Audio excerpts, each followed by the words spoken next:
like that.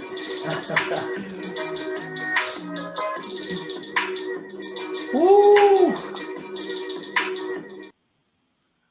What's good, everybody? Welcome to the Pull Up Show. My name is BJ Matthews, aka B Jizzle.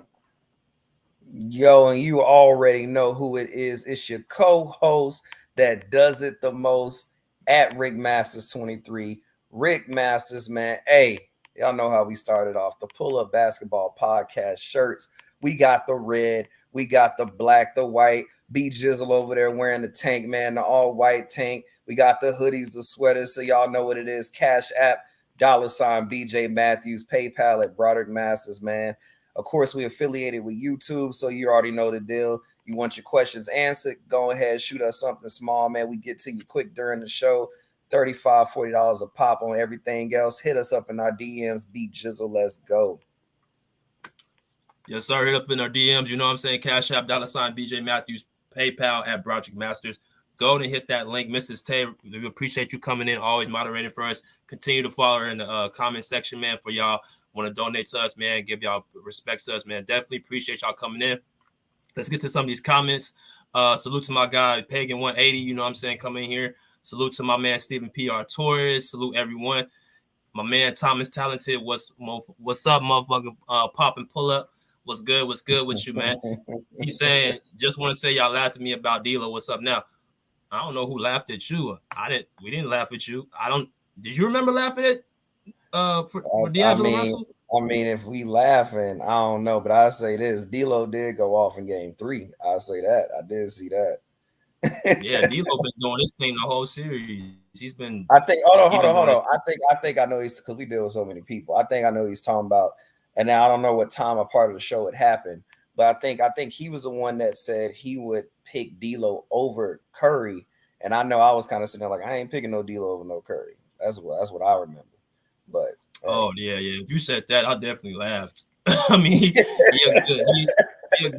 a good player, but he ain't no top 15 all time. So yeah, he cool, but he ain't no Steph Curry. But let's get into it, man. We got 9 people in here. Let's hit that like button, get the lights up in here, make it the people in here.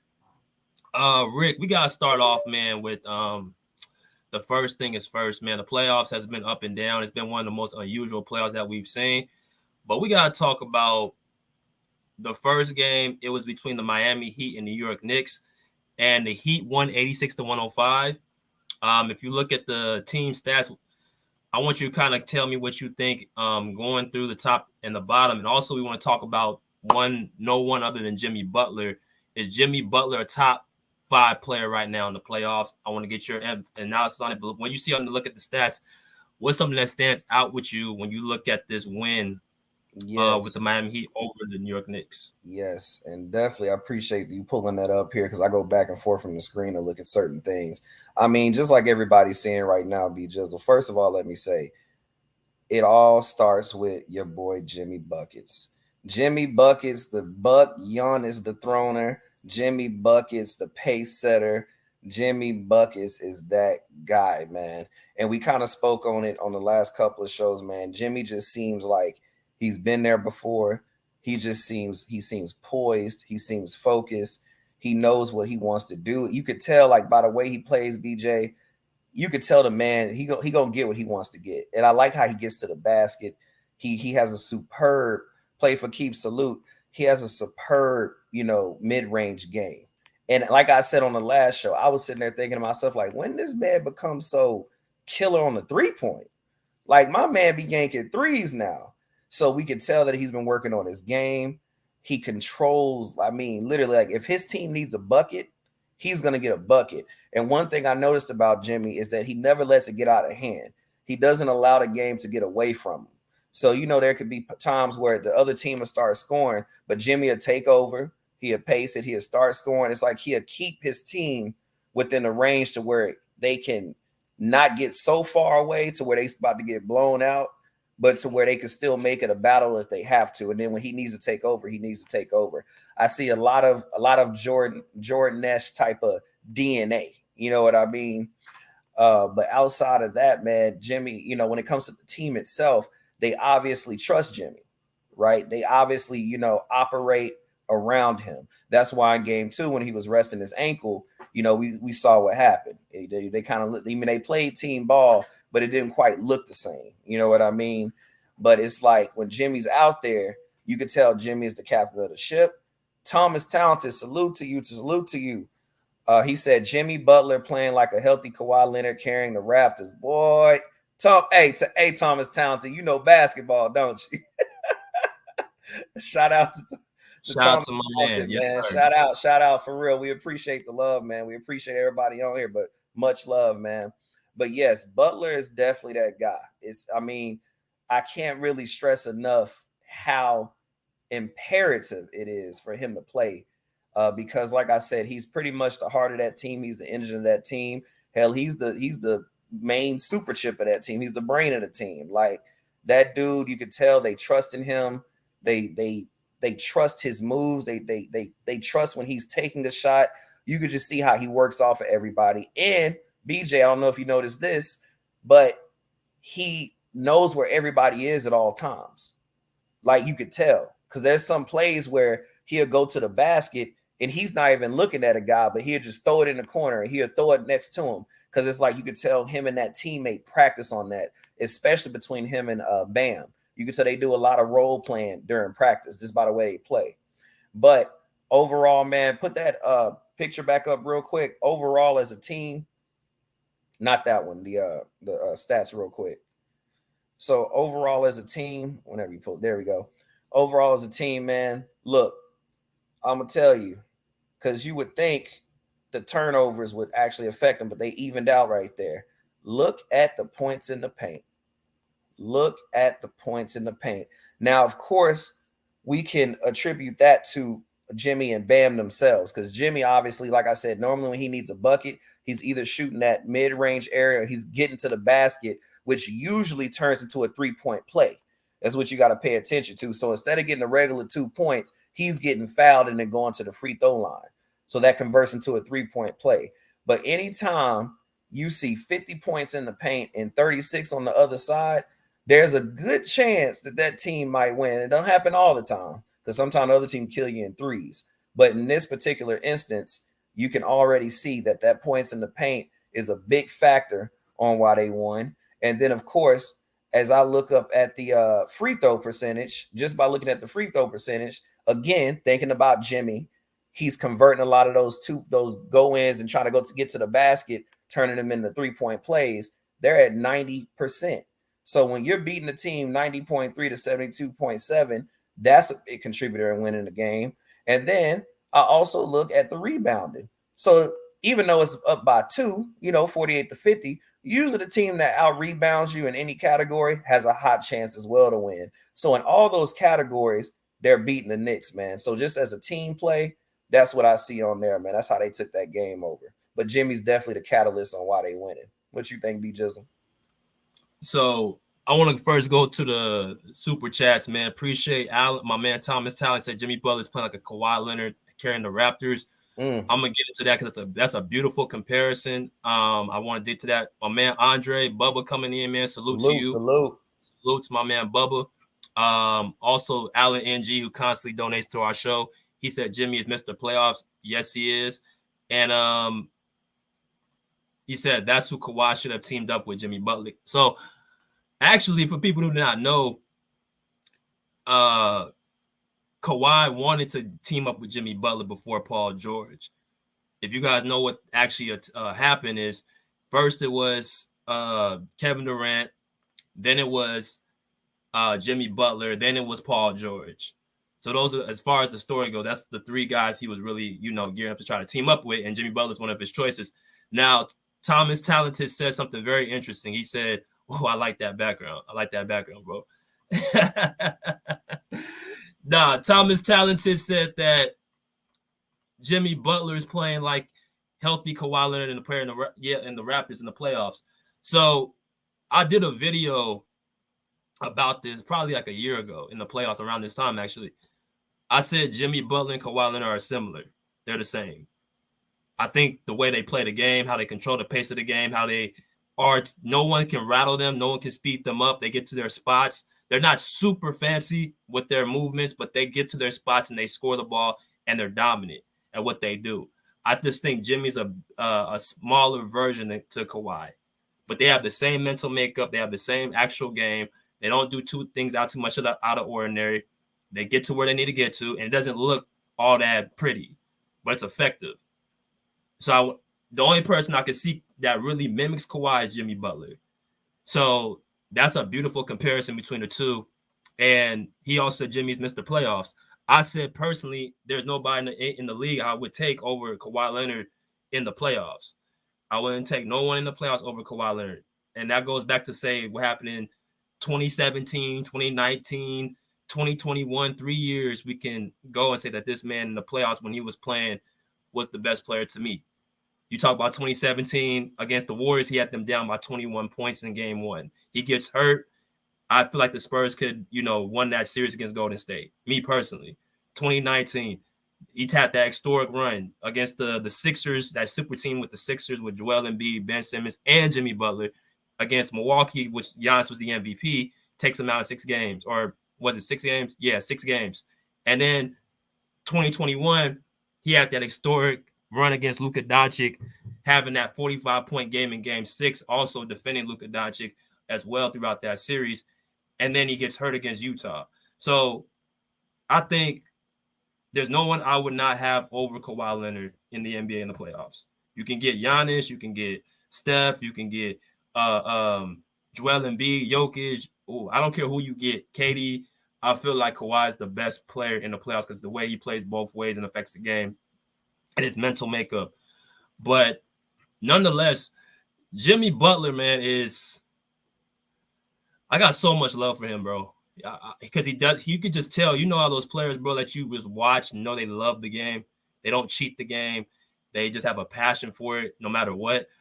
That's what I see in Jimmy Butler. I see that passion. I see that determination.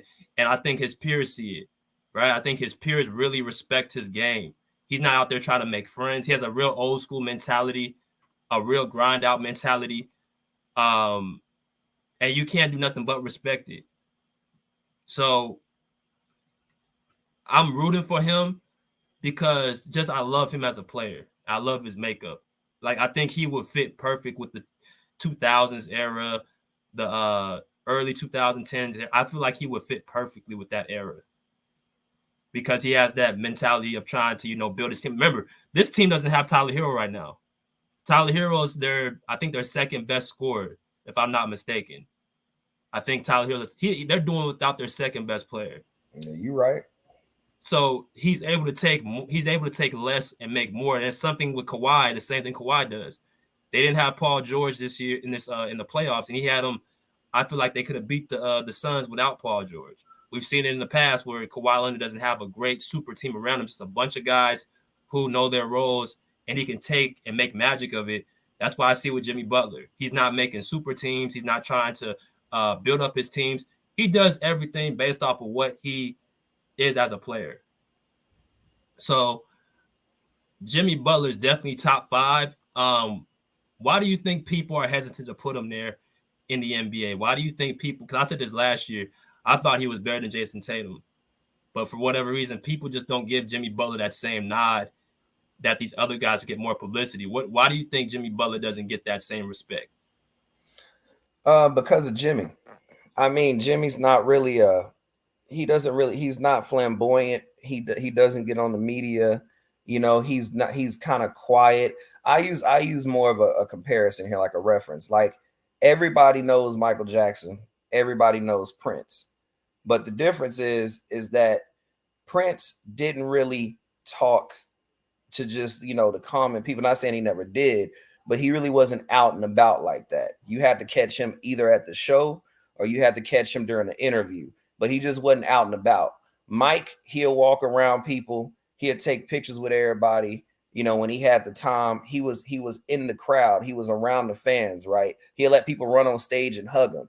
So in the same breath, Jimmy's more like Prince. He's good. He's cold. He's legendary, but he keeps it all in the game. And BJ, you already said it. He's just one of those players where he is a true basketball player. When it's game time, he is focused. He's all about the game. What does he need to do? If his team is lacking, he picks up the slack where they're lacking. If somebody's falling behind, he comes right behind them. You know, you could tell he doesn't really show a lot of emotion on the court, because remember, we live in a world today where we're a media-driven world. So we always got to have something popping off. We need some garbage or some extra mess. Jimmy is so poised on the court, it's not even funny. Like, even when he gets fouled, you can see a clear foul and they don't call it. He may look back, but he don't throw his hands up. He don't be acting all out of character. He kind of looks like, I ain't gonna call that foul, and he just runs to the other end of the court. He doesn't make a big scene. He's in a way, in a lamer term of saying it, he's boring to the media, right? But it doesn't mean that his game is boring, but he's boring to the media. So when you bring up people like Tatum, or you bring up, Embiid, and you bring up all these other superstars, they kind of got a little personality.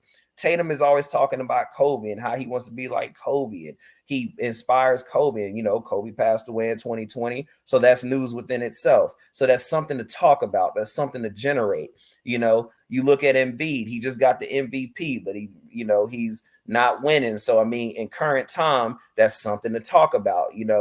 It's like the media needs something to use, right? Like, they need something. Plus, by the way, to put some respect on Tatum's name, he was in the finals last year. So that was very recent. So it's like they're kind of coming off of, will he do it again? So it's like a news press. They need something to talk about.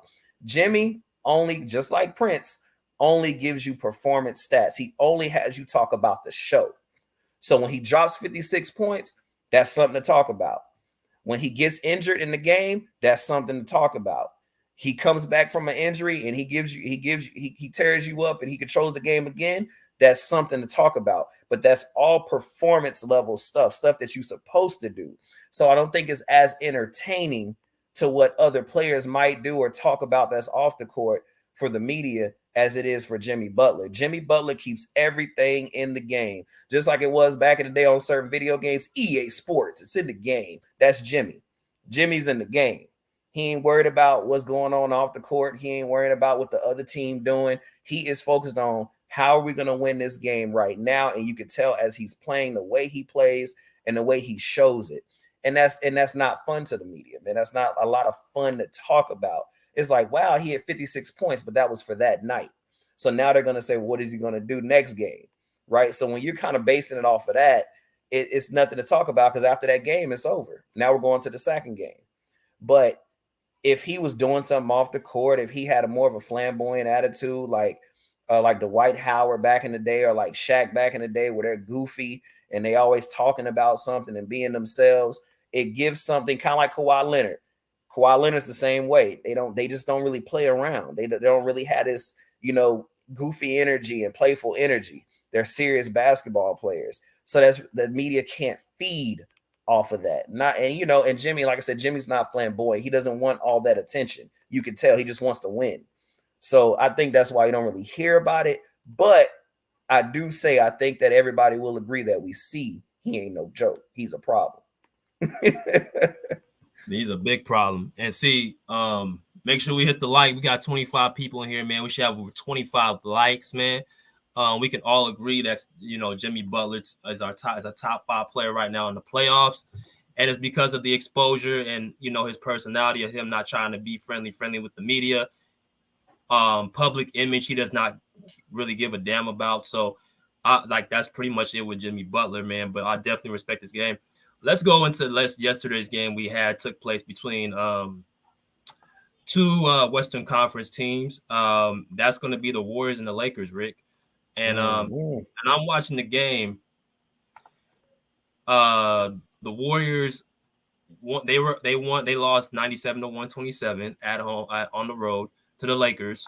And there's a number of jarring things that I saw that really stood out to me. But I'm gonna let you take the floor first, Rick. When you look at the Warriors and Lakers right now, what do you see in this series? Why the Lakers won yesterday, and also what do you see going on from here on out? Man, look, the first thing I'm gonna say is I love that the Lakers took it personal. And my people already know I'm not a LeBron fan, but I give respect when respect is due. he took it personal when the Warriors whooped his ass by 20-something points or 20 points last game. You could tell he took it personal. He came out the gate ready. And then I don't know what kind of prep talk he gave to Anthony Davis after that poor performance in game 2, but obviously he was on board too. And big shout outs to Russell, because Russell was the catalyst. He actually set the tone starting off in the game. Like, he came as if he was pissed off, from losing game 2.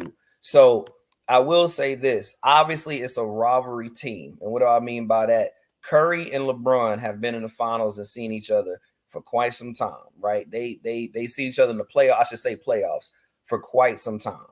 They've seen each other. And there's been many speculations, and I think I posted this days ago with a picture just showing them two, just basically saying like, yo, I always felt bad for LeBron in the basketball player sense that he had to go up against KD, Thompson, Curry, Green, and his two best players went down in 18. I always felt bad for him because they had the media saying Dellavedova, however you say his name, was a premier point guard. Not saying he can't play, but I haven't heard his name since. And I was like, you're kind of taking away from LeBron because he made Dellavedova look like that because LeBron was snapping. He was doing everything he possibly could, but unfortunately, you can't beat no Curry, Thompson, Green, and KD.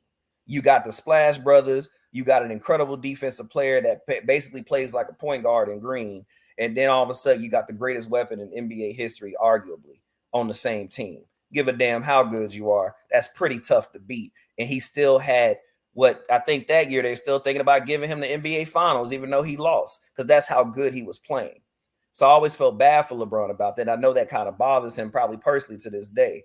And then it made me think from LeBron's case, what if they didn't have KD? I think some of them finals he could have won if they didn't have KD, because LeBron was balling, So there's a rivalry tension within this series. And then, of course, Curry, a lot of people will say on him, well, you had KD. You already had a team that went, 73-9? You already had a team that was complete, So then you go get KD and then you spake up on LeBron. So a lot of people look at that like, well, if you ain't had KD, not saying if it's true or false, but a lot of people may feel that if you didn't have KD, LeBron would have spanked you, right? So you're already coming at it in a rivalry sense. So this is how I kind of ended it. I said, look, if Curry wins this finals this year, that kind of quiets the noise a little bit about that, because now you won last year without KD and a lesser team that you had, and then you went back-to-back this year. So it kind of quiets that down. But then if LeBron wins, now you question, would he have won all those championships if KD didn't come play? So it makes you think now, because it wasn't like he wasn't balling back then, because he was. And so you definitely have that rivalry tip, man. And then I think I saw a cash. Yeah.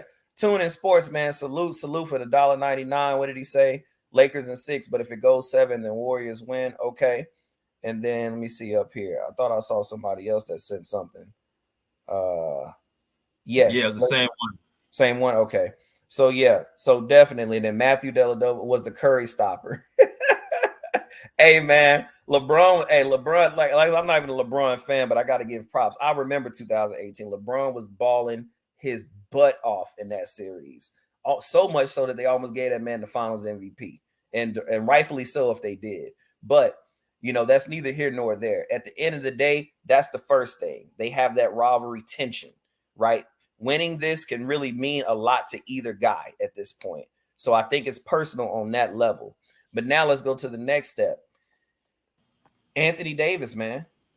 Anthony Davis. He's going to be the biggest catalyst when you think about it. Because in game 1, he played phenomenal. He played like he should have played. Because LeBron always going to come out. LeBron knows he's 38. He ain't got too much time left, so he got to play. So when he plays well and LeBron can trust on him, everybody else, it just seems like the rest of the team just picks it up.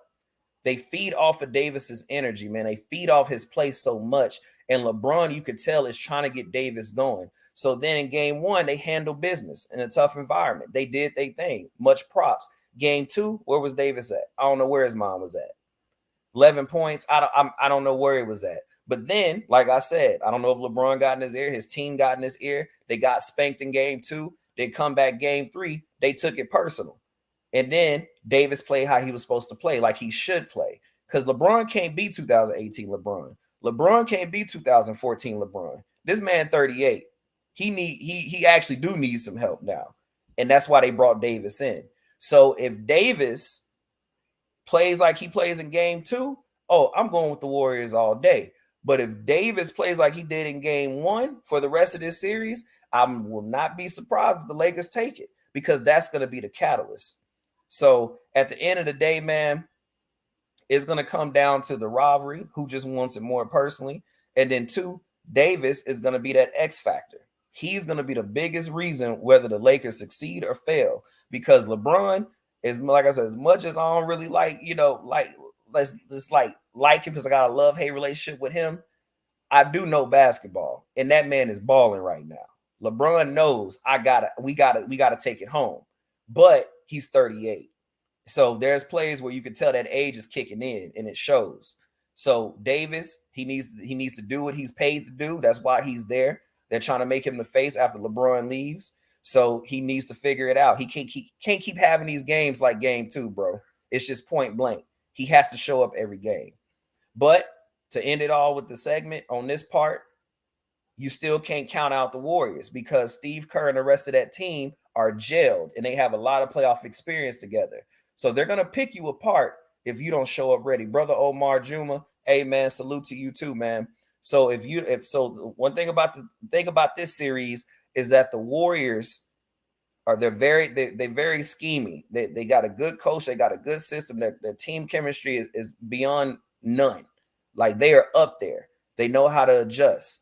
But it's seriously going to come down to Davis showing up. But that's what I say on that. Salute, man. Appreciate the comments, man. Appreciate the $99 donation for my man Tuna Sports, Cleveland Cavaliers fan. Go check out his page as well. Great content on his page. So make sure you go check him out as well on his YouTube. And all the other donations, man, go and hit our Cash App, hit our PayPal, and also go to our Super Chat if you guys have any comments y'all want to be read out. But I want to get into something, and shout out to my man Mingo Jester for pointing out. I'm about to get to this in a minute. Oh yeah, BJ definitely gonna jump on that. He gonna talk about. I'm gonna jump on that in a minute because, yeah, I looked at the game, man. Last night I was watching it, and I realized something. First off, AD has to be the number one option on the Lakers for them to win. There's no denying it. And he should be the number one option. I mean, it should be your team. You 30 years old, you in your prime. You should be able to carry the load since LeBron James is up in age. You should be the guy setting the tone. But what I've noticed with the whole Anthony Davis thing, and I made a video the other day about this, calling him a tease. Every game like he had last night, which he really didn't have a dominant performance. He had a solid one, but it wasn't dominant, right? He had 25 points, I think 13 rebounds. So it was very good, but he didn't have like a dominant. He didn't have like the 30 and 23 game he had in game 1. So every other game in the playoffs, if you guys look since Memphis series, first game, dominant, great game. Second game, mediocre, below average. Third game, great game, good game. Fourth game, below average, bad game. Game 5, great game, good game. Game 6, below. So it's a pattern every other game he plays like Anthony Davis, and then he goes down and plays like we don't even know who he is. So that inconsistency, that up and down, it's a pattern. It's very weird. I've never seen nothing like it where a player of that magnitude that people put as a top 10 player, top 5 when he's playing a certain level, I've never seen that amount of inconsistency from a player like that.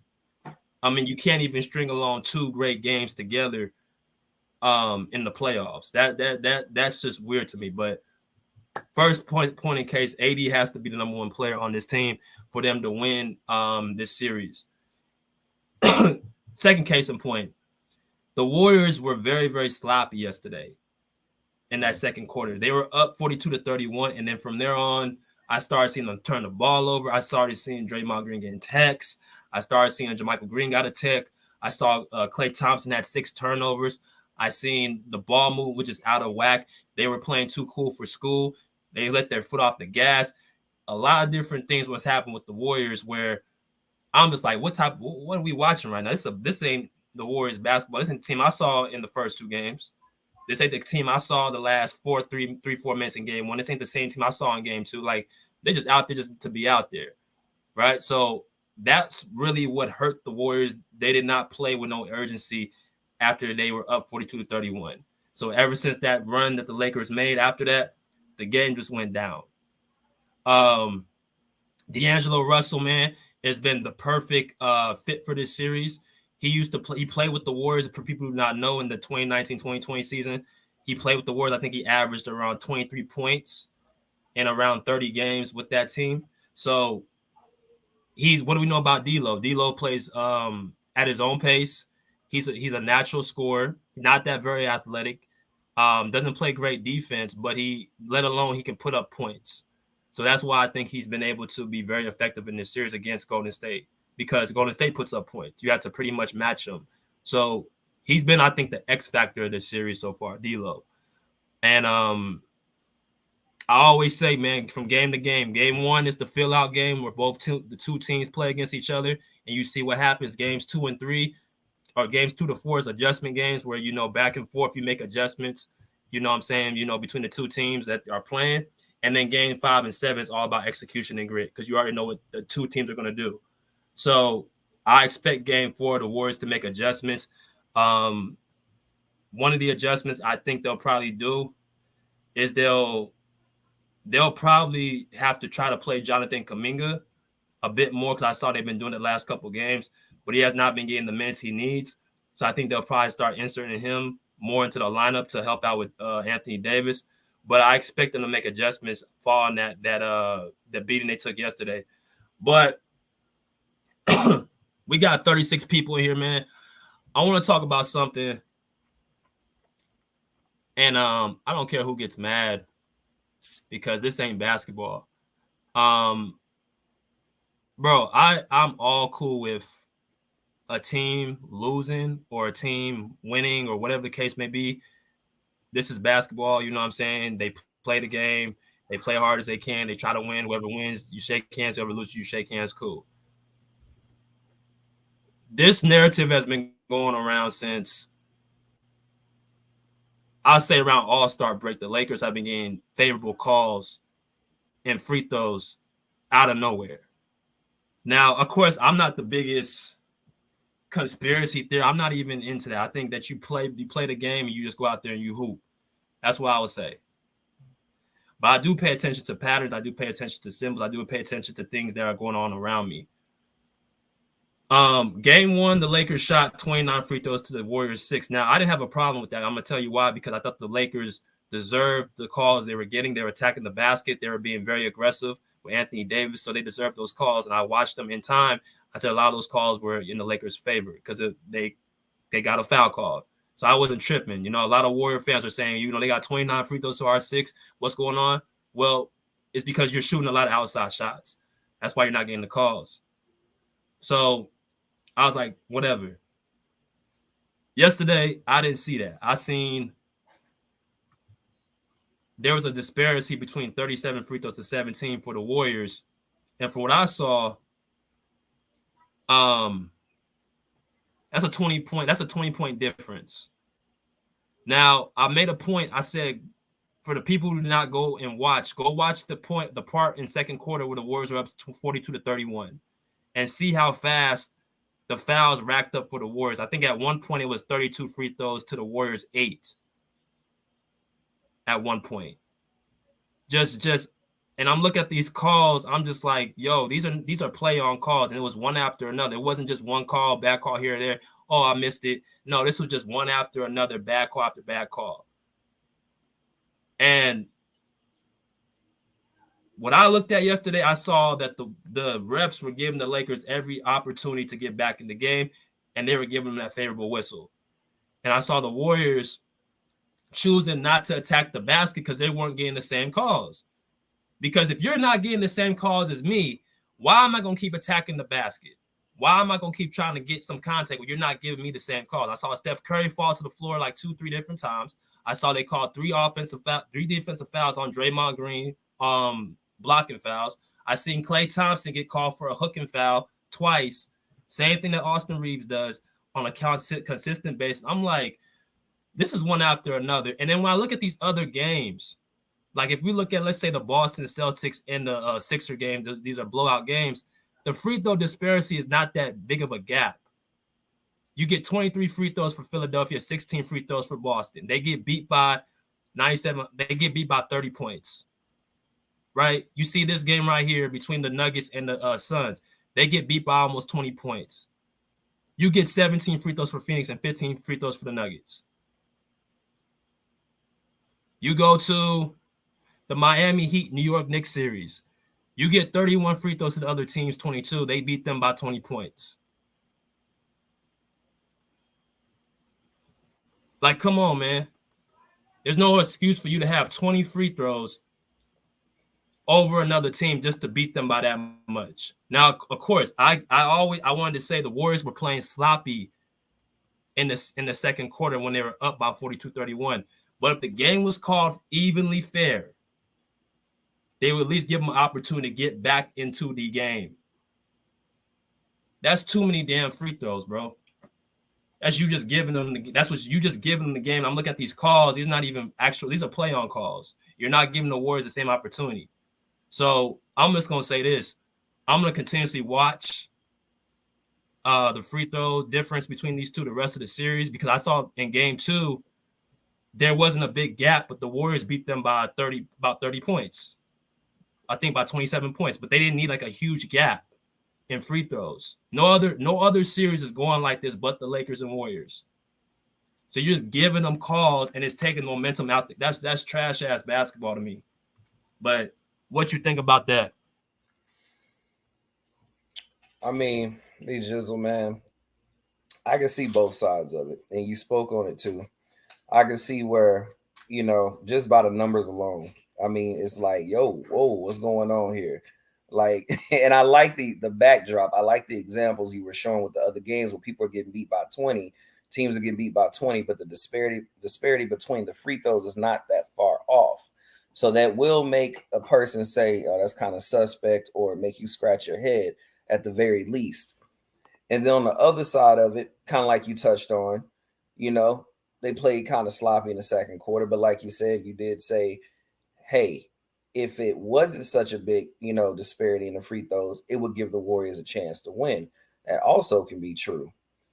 And so I think to sum it all up, it's just really going to come down to, like you said, how the Warriors are going to react to that. If they know that the refs are possibly in the bag with the Lakers, then they got to come up with a game plan. Because like you said, you're not going to be tempted to go to the line or get to that rack if you know you ain't finna get a call.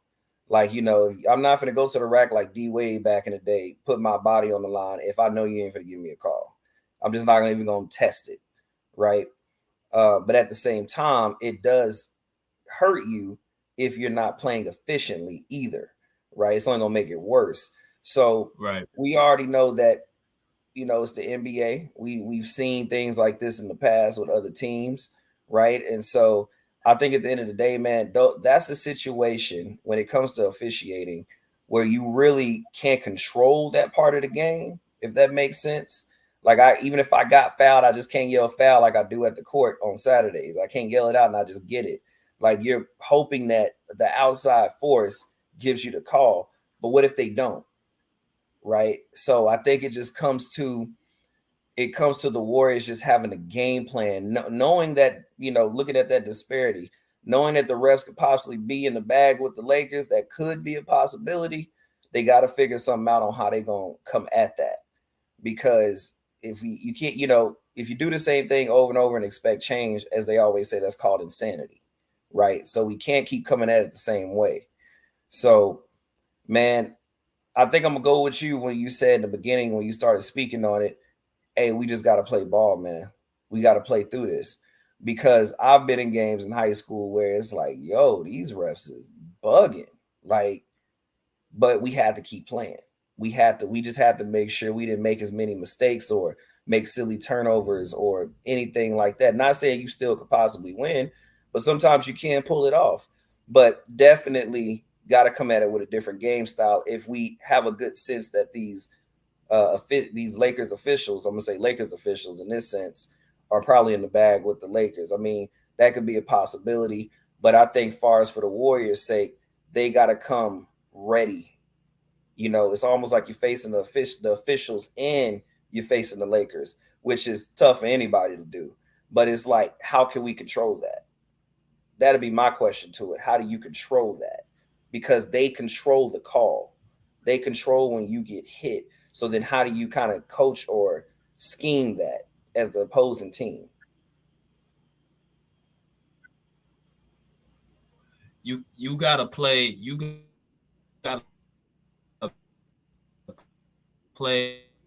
the right way, and that's why I said the Warriors partial overs. When it was 42-31, that's when they should have pulled away, but they chose to be in that predicament because this is what the Warriors will constantly do. They'll play a game where they won't be consistently making the right plays and right reads, and then they want to try to turn up later. Well, if that doesn't always work. You can't just come back just because you feel like you're that good and they're playing lackadaisical. All I'm saying is, it's just, to me, you had 2 games like that, and then people have been talking about this the entire year since the All-Star break, and I left it alone. I didn't really think about it. I was like, no, this team's got to play better. Monty Williams brought it up. The Lakers got 40-something free throws. There's an interview around the All-Star break. They had 47 free throws with Austin Reeves having multiple free throws. I'm like, these are not calls that you get the whistle every single time you drive to the basket. These are not this no other series is going like this. And I'm seeing blowouts throughout the entire playoffs. No other series is going like this. That's too many fucking free throws, man. Like, that's not, you're just giving them the game. Let me go to the first person right now. Real Debase, what's up, man? Salute to the host. Salute to the panel. What's cracking, BJ? Cracking, bro. I definitely agree. You know, if the referees was really being loose with the whistle, the free throw discrepancy would be an issue. But I feel like a lot of people just not understanding that Golden State, outside of Andrew Wiggins and Stephen Curry, who do they have that's skilled enough to draw fouls consistently? And Andrew Wiggins and Stephen Curry is not world beaters. Like, Andrew Wiggins is only like 210 at best with 2 bricks in his back pocket. Steph Curry like 185, 190, bro. So, you know what I mean? At some point when you skilled, you still got to be big enough to take that beating. So when you getting highly contested and you getting clothesline, elbowed, it wasn't like that, but it was physical to that point. When you compare the size of the 2 teams, this is why stuff like this is happening. This don't happen in 2 games because they're trying to stretch the series. This happened in 2 games when Anthony Davis, LeBron James, and this team have the mind state of, we're bigger than you. We're going to slow the game down. We're going to control the boards. We're going to do what we want to do. Y'all can shoot all the threes y'all want. We're going to shoot just enough threes. And they still ended up shooting like 2 or 3 more threes than them and being way more efficient. The referees don't have nothing to do with that. It's just being better overall. The game plan was better. The energy was better. The roster is better. That's just it. Bench is deeper. They don't have no bench. And one of their starters, 2 of their starters, they practically playing 3-on-5 basketball because Jordan Poole, when his jumper ain't on, you're dead. And then you got Draymond Green. We know what he do. Nothing. Like, Stephen Curry did his job and more when he wasn't in the lineup in game 2. Stephen Curry had 12 assists, bro. And it was way better looking at the Golden State Warriors like that than with Draymond Green. I don't care what nobody say. That's my take on the game.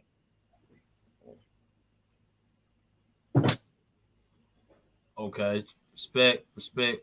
We got 30 people inside, man. We got to get these likes up, man. Also, we talking about the Jimmy Butler thing too. So anybody want to talk about Jimmy Butler, you can touch on that as well. We got brother Amari coming in, man. What's good, man? Salute BJ, salute Rick and everybody, man. Salute. Man, BJ, you know you're gonna start an argument up here today, y'all two, man. Like, why do this? You know, look, man. I'm not even gonna address all the slander that I've been seeing in the chat. You know what I'm saying? But Rick, you made a great point about this. And again, for those who played on high school level or some organized level, you always run up against a team that is, in your mind, seems like you're getting an unfair advantage as far as the referees, and the coach will always tell you, play through it. You're not going to change the dynamics of that game out of nowhere. All that crying and stuff that my team would do or whatever, coach would say, play through it. Play through the contact, move on, because you're crying, you're giving up transition, fast breaks, so on and so on. So, Rick, you made a good point. That applies to this situation as well. Again, we can't act like Golden State from day one of this season has been a fouling team. It just happened this series. They're one of the teams that fouled the most. And one of the teams that doesn't get fouled the most. That didn't just happen in this series. That's been a long season element of theirs. So when we talk about and we just can converse that with the Lakers. Now I heard BJ say since All-Star break, and I guess you could be right, because before then, again, the Lakers was one of the teams that were crying about not getting calls, because we seen the 2 or 3 non-calls that the Lakers had against Boston and some other team, and that really pissed the Lakers off. And again, I don't know what to say to that. I mean, that's smart then, because your best player or the face of your league, which is still LeBron at this point, he's not the best player, but he's still the face of your league. That player typically gets the ear of the referees or just the NBA in general. Michael had it for a short stint before Kobe got in that trouble. Kobe got it. Again, Shaq got it for a small stint, but one of the things with Shaq was, just like Braun, because he was so big and strong, his complaint was he didn't get the falls that he deserved. And they give the same thing to LeBron. Because let's not act like Braun hasn't went through his years either, getting beat up just like Shaq did and didn't get nothing. Because he is so big and strong. So the referees will allow him to create contact, but that don't mean the other person still didn't foul. I'm going to end my plan here because I know other people want to jump in on it. Like, let's stop acting like this is something new. The Golden State Warriors have fouled a lot this season. It is what it is. They don't get fouled a lot this season. Because you gotta say that it's their play style. And I'm gonna use this one last example here. And I'm not a boxing guy like that, but if you do follow boxing, typically in boxing, they said the aggressive fighter, they'll get an edge to the aggressive fighter, even though if he get hits a few times. But for whatever reason, the more aggressive team, the bigger team, the one that brings it to you, always gets the kind of the calls and wins the fight. In basketball, man, the bigger, the stronger team that plays inside, historically, not just no Lakers or LeBron, historically, typically get those calls because they inside the paint, they're creating contact. Jump shooting teams don't. The Warriors, historically, since they've been the Golden State Warriors, but since they arrived on this scene, there have not been no large shooting free throw team with the KD Warriors, so on and so on, because of their play style. So let's stop acting like this is something brand new. They were so good, they were winning. That's it, man. Next up. All right, man. Appreciate you, man. Go get my shine on. What's good, man? BJ, Roger, what's happening? What's happening? Salute. Yes, sir. Man, that boy Jimmy Butler, boy, he giving folks the business, cuz. It's only thing I'm gonna touch on I'm gonna go on Jimmy a lot, but the only thing I want to touch on about the Lakers is the Lakers are getting the most calls, and Golden State shoots outside a lot. but there was a stat up yesterday. It was like, I think it was 34 points to 32 points. Golden State had more paint points than the Lakers. So we got to chill out with the nonsense. That paint points is paint points. You got to be in the paint to score the ball. It's not paint points, right? So we got to cut out saying they're shooting outside. That's not, man. Curry and Klay Thompson are backdoor cutters their whole career. I mean, they steadily going in the paint, not just shooting threes. That's a misconception of their play style. And if you even want to even think about saying that, then how you going to explain? Man, I'm watching, and all y'all are watching. Anthony Davis bulldoze through Draymond Green's chest, like dead in his chest. Y'all seeing that? There's no getting around it. It's got nothing to do with the paint touches. He's running over Draymond, running through him, much like LeBron did his whole career. He bulldozed the paint, but yeah, like the talker before me just said, you know, to be the man, you got to beat the man. So Golden State got to play through it. It's tough to watch players run through other players. That's why I wasn't so big on Shaq. I know I always get pushed back a little bit on Shaq as well. I watched Dwight Howard, Dikembe Mutombo, Hakeem Olajuwon, Patrick Ewing. I'm from the older school, bro. When I say I see Shaq bulldoze, man, there was games when Shaq was breaking people's nose and they wouldn't even calling fouls. Like it's players get babied all the time. Hey, salute, fellas. But back to Jimmy Butler, it's what Jimmy's doing, bro. Jimmy don't have nobody on that team that's going to put up 30, and you can say, all right, well, if we double Booker, we might get 30 out of KD. If we double KD, we might get 30. Jimmy don't have that. He don't have that help. Bam might hit 30 once this playoffs. He might already done it. I can't remember. But what Jimmy's doing is exactly what Kawhi was doing in 2019. It's ridiculous what that man's doing. And he's doing it on both ends. And you can't say he ain't playing no defense because the Bucks play defense. They always rank high in defense. What Jimmy's doing right now is crazy. I wish he had a little more help down there. It's kind of like when D-Wade was down there before they joined up. You know, they wasn't getting D-Wade no help. It's unfortunate for Jimmy, but we're gonna see if he can pull this off or not. What this man is doing is crazy right now. It's 2019 all over again. That's all I got, BJ. Facts, man. I love Jimmy Butler for sure. Ken, what's good, bro? What's good, bro? Listen, on the Lakers Warriors, bro, I disagree with everybody saying that the Warriors don't go to the paint. The Warriors just jump shooting team, bro. The stat that BJ Crew pulled back up that stat sheet, it says, look, if you look at it, it says the Warriors have 44 paint points to the Lakers 46. That means the Warriors, most of their points came in the paint, bro. So I disagree. People were saying the Warriors just a jump shooter team, bro. And then here's my issue, bro. The reason why the Warriors fans have an issue and Warriors players have an issue is because the refs are inconsistent in the series, bro. Like game 1, they'll call ticky-tack fouls. Then like game 2, they'll let them play and not give the Lakers ticky-tack fouls. Then game 3, they're gonna go back to giving the Lakers ticky-tack fouls. So like the physicality of the game keep changing from game to game, and that's the problem. That's the problem that players have and the Warriors fans have, bro. Like think about it. The physicality Draymond was playing with game 3, he was playing like that in game 2, and he was getting away with it. They wasn't calling nothing. But game 3, all of a sudden, we back in LA, and they getting 37 free throw attempts, bro, to Warriors 17. So it's just the consistency is my problem. And then Jimmy Butler, bro, I ain't gonna lie.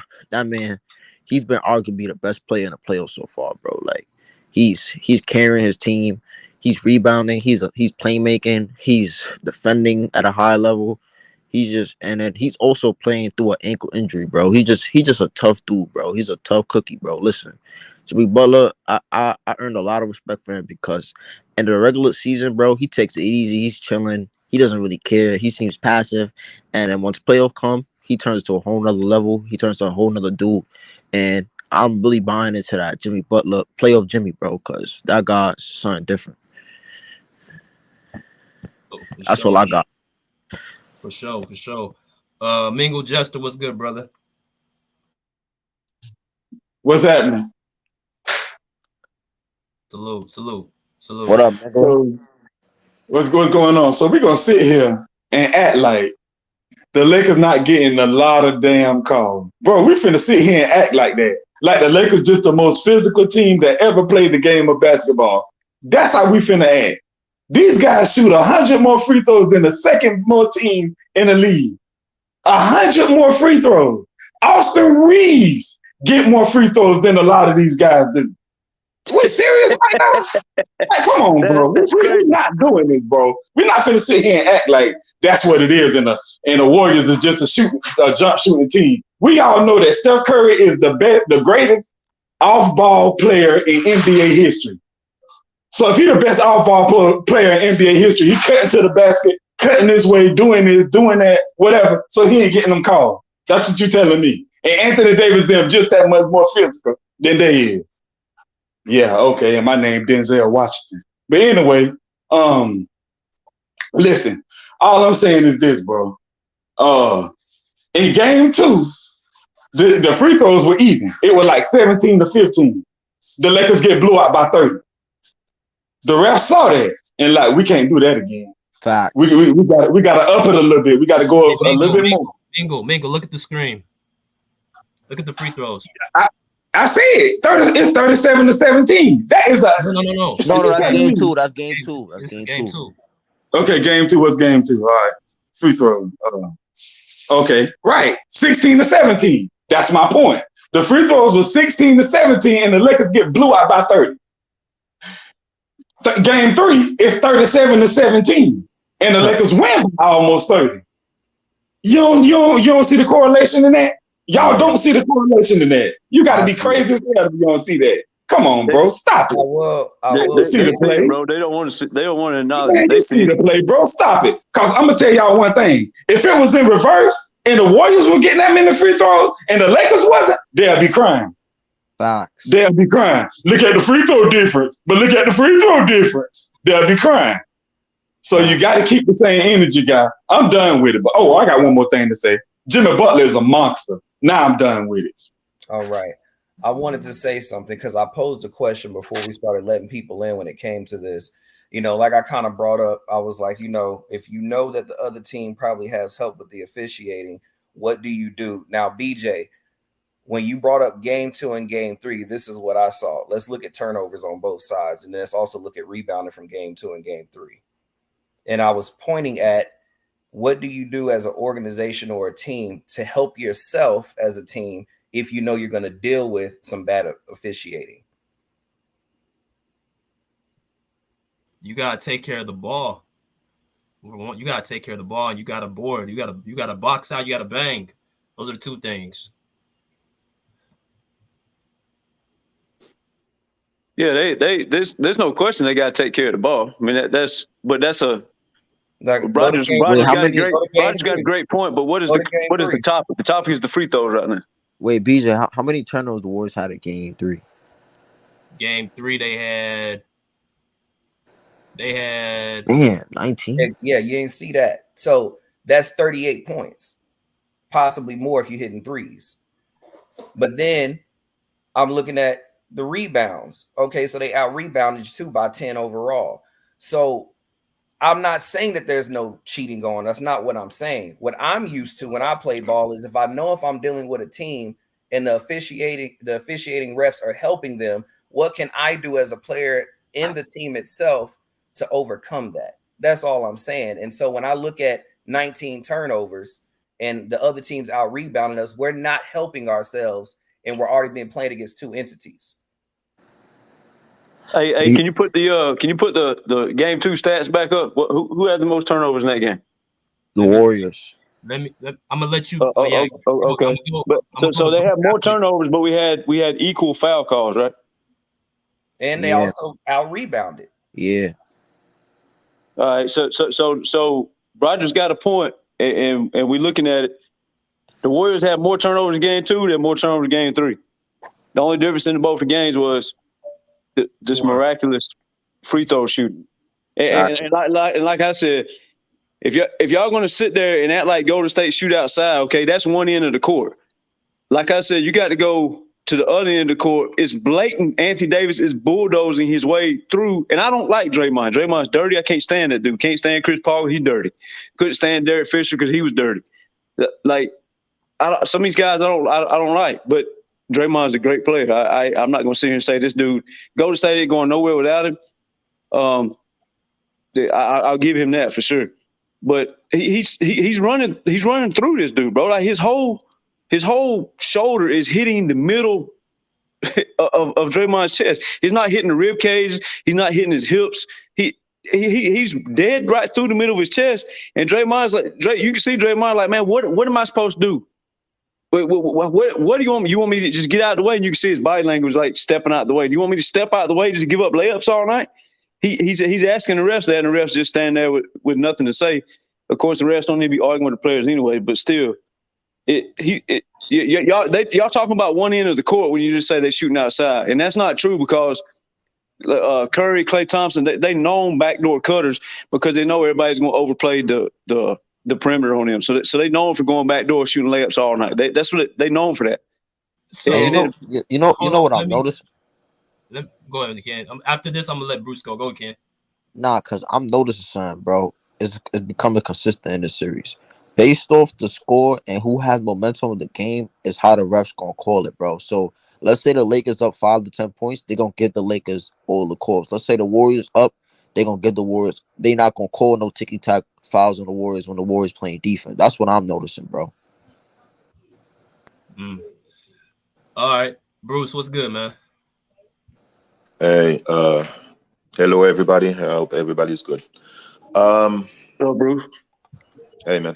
Salute. I want to congratulate the Lakers and the refs for a good game, a good winning game last night.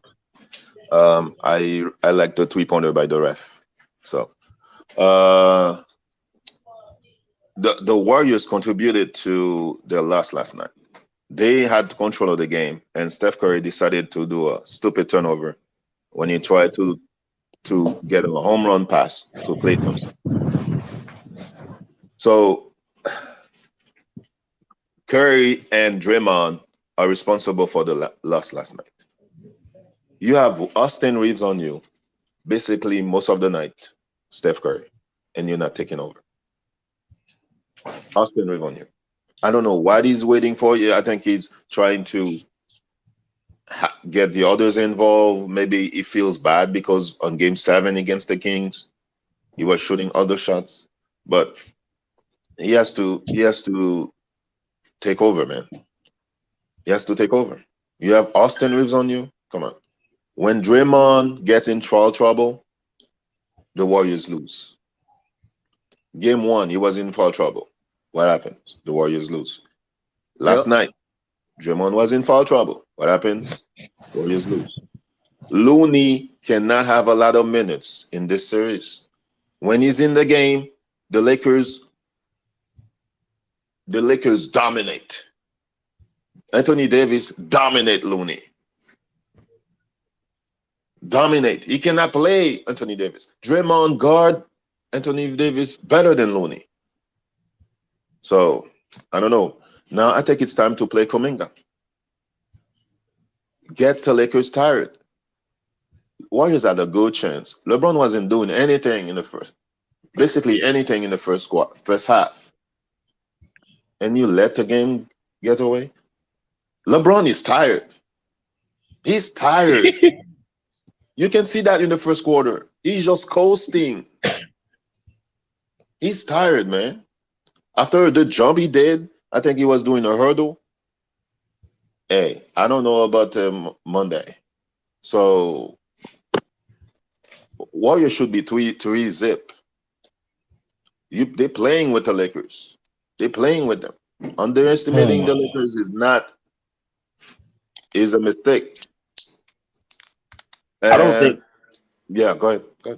Now, I don't think they underestimate. I think they trying to get adjusted to the physicality of the series because, like, they just came off a 7-game grueling series, and now they come into a series where you have a team who likes to play in the paint from a team who was a jump shooting team in Sacramento.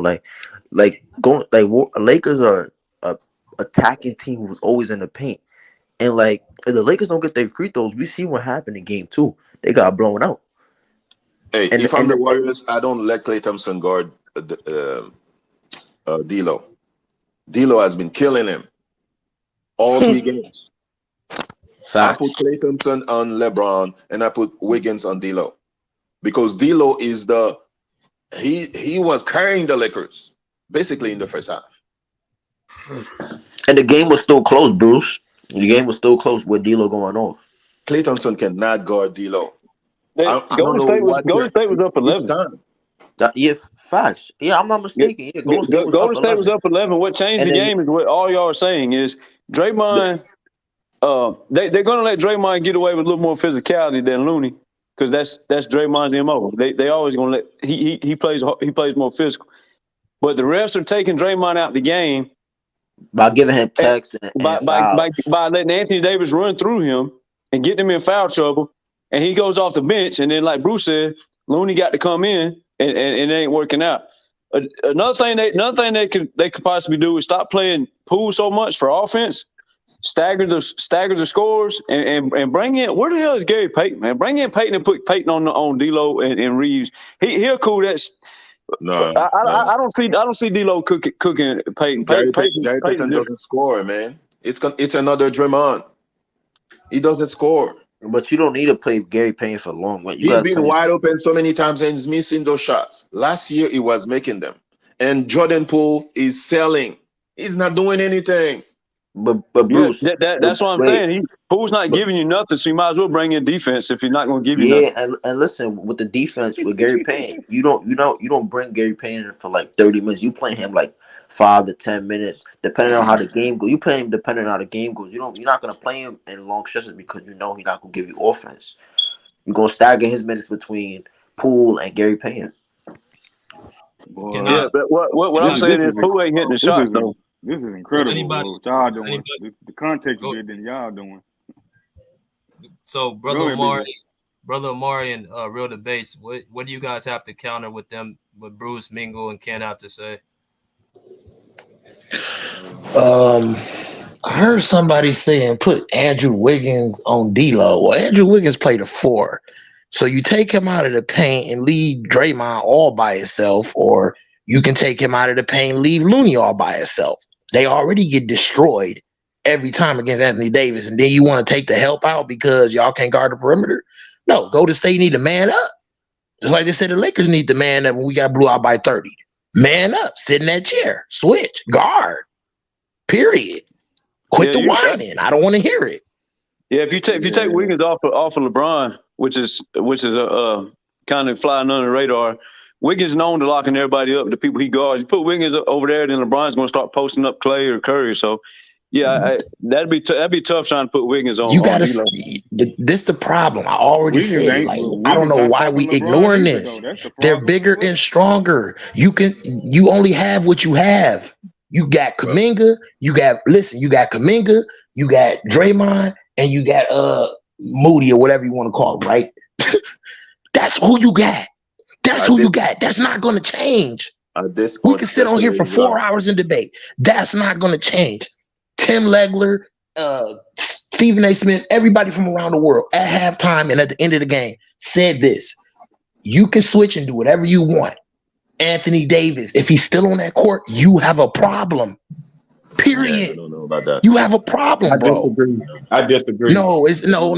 And you can talk about free throws all you want. Let me bring up 2 things too. Did y'all notice this in the box score? Nobody on Golden State had over 7 assists. Nobody had over 6 assists at that. And nobody had double-digit rebounding. Yeah. Why ain't nobody talking about that? Are we gonna have that in a blowout? The game was over in the 3rd quarter. Hey, I'm talking about what the box score said. Why the box score said those 2 things? The final box score is not going to be the game because it's garbage time. The final box score is the game. What you talking about? Here's the answer to the assist. Draymond's known to get 7 to 11 assists in the game easily, especially in the playoffs. But he's not going to do that when he's sitting on the court on the bench. So that's the answer to the assist part. Hey, and some of the rebounds too. Draymond's a rebounder and he's an assist guy. He's big on both. Well, this the thing, because I heard somebody mentioning Draymond being physical. He can be physical all he wants. He's not AD. He can't match up with him. Looney is not And that's fast enough, not strong enough, not experienced and skilled Now enough. you love You AD. don't have Okay. nobody down there. Let's just Well, keep it a buck. he You No, don't. If you hold on AD, now. listen, if He matched AD, up. hey, if He AD get matched on up that with type of AD in the mentality, second he game on when that type of the time, fouls was you equal. Now can't stop him. You can't. you can't stop him when they're giving all them fouls. That's definitely true. You can't stop him. Period. Yeah. Let's stop He being stopped in game delusional. two.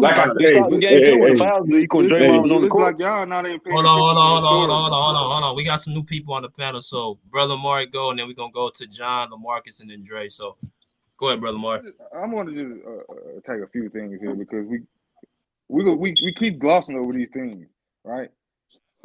Again, y'all keep bringing up about the point touches that the Warriors got. Again, they whether you like it or not, the Warriors are a jump shooting team, and I keep talking about their play style because of their action they run with Curry and Clay. Like I don't even got to explain it. We know what they do with the screening and screen off balls. And typically, what you usually get, and this is what the new Warriors are known for, is you keep talking about those backdoor cuts. You undermine your own point because those backdoor cuts are typically and usually wide open. That's why they get the point blanks that they get because when you doing them off ball screens and you got to chase around stuff and Clay, and typically there's always somebody who slips through. That's why the passer is usually Draymond, but they do that with the center as well, and that's why you constantly see backdoor cuts. That's why it's so hard to defend the Golden State Warriors because you know you're gonna occupy yourself trying to stop the Warriors 3-ball, but the problem is you can't. It's just a matter if they hitting or not. Last night they wasn't hitting at the clip they were in game. Even in game one, they lost game one, but it's not acting like they didn't hit 20-something threes. They hit 20-something threes.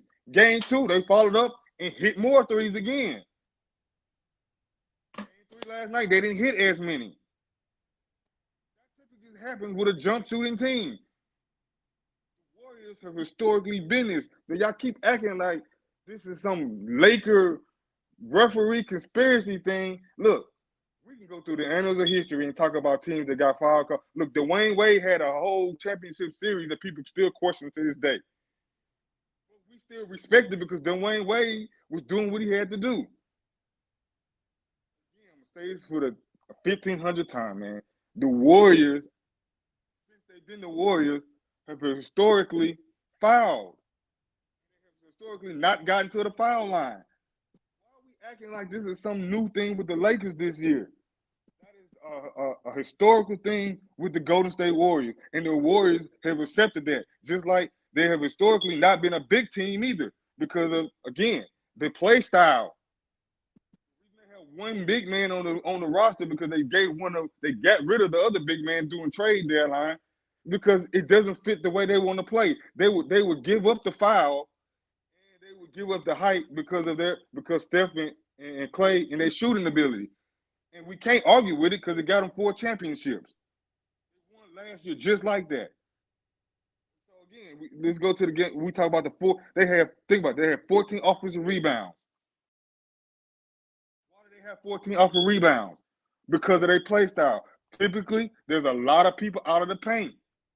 When their 3-ball go up, they get a lot of offensive rebounds. But if you look at their defensive rebounding, the Lakers are rebounding them by 10. Again, you shoot the 3-ball a lot, you get a lot of long offensive rebounds.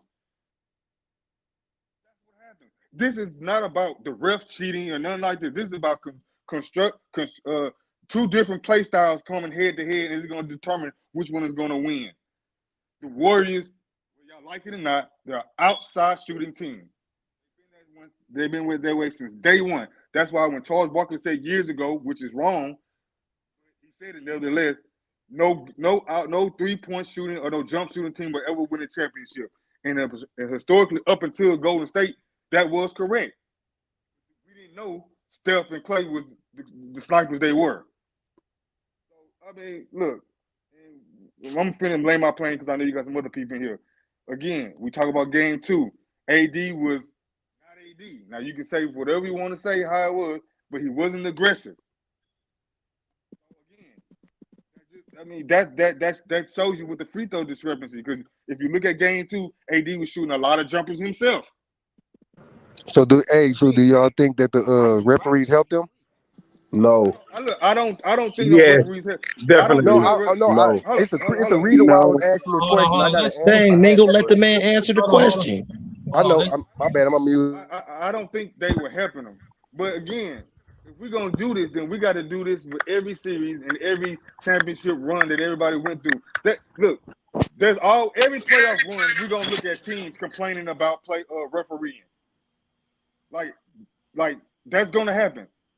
Like when every year there's a team jousting for refereeing being to look at certain things differently. Like so now it's this out of blown thing with the Lakers this year for whatever reason. But the Lakers ain't started this trend. So now if we're gonna do this with the Lakers, now we gotta go back every year, and then every game this year, we gotta look at foul call. Look, the referees are gonna be the referees. Again, the Lakers play style does this, whether you like it or not. That's the reason why big teams like this, Giannis, Antetokounmpo, why he get the foul calls he get. But I ain't hear nobody saying none of that when Giannis is running through the middle doing his thing. Like, let's stop this. If I get it, I know this is not a pro Laker or LeBron thing over here. I know how y'all rock over here, but man, let's be honest about the game. I'm a LeBron fan, I can admit that. But I didn't think the Lakers would even get this far. I'm presently shocked. So, but when the Lakers was getting their butt kicks last year, I didn't make no excuses. When they was getting their butts kicked by Phoenix, even though Anthony Davis had an injury, I gave no excuses. So let's not give excuses for the Lakers doing what they doing, and we only in game 3. Let's see the rest of the play, Lakers, the rest of the series. Lakers Let's didn't watch the even rest make of the the series. playoffs last year. That's why I said I didn't give no excuses. Let me You go said to against Phoenix. let me go against I also said the year before too, Mingo. Just listen, instead of trying to get your hate off so quick. Man, stop it, bro. Come on, hey, man. let's get to John, then we can get to LaMarcus and Dre, and then I'm gonna say what I gotta say because a lot of y'all makes a lot of good points. Go ahead, John. Hey, what's up, man? This is the first time I'm trying to salute everybody, but I'm just listening to everybody, and the guy was saying before, this is not a pro Laker LeBron channel, but let's just look at the facts. Let's give credit to the Lakers defense. Let's give credit to D'Lo for actually coming out. He set the tone offensively early. Let's give That him ain't hard to credit. play defense. You Can shooting you shut up 37 while free I'm throws. talking? Can you shut up while I'm talking? I'm talking, nigga. You already talked. Let's give credit to D'Lo for actually hitting his threes and making a 3 this game, because last game he made no threes. This game, the last night game, he made 5 threes. Let's give D'Lo credit. Let's give the Lakers defense credit to holding the Warriors to 8 points in the last 8 minutes of the second quarter. Let's give Darvin Ham some credit for making adjustments by putting Vanderbilt on Draymond for when the switch come on them screens and pick and rolls. How about, or if you want to say that the free throw disparity, the fact of the matter is the Warriors can't guard the Lakers without fouling. You can't. The Wiggins and Draymond can't guard Anthony Davis without fouling. Wiggins can't guard no LeBron. Draymond can't guard LeBron. If you look at the last game when the Warriors had blew them out, y'all say the free throw disparity was even. Well, let's talk about how the Lakers was missing all those free throws.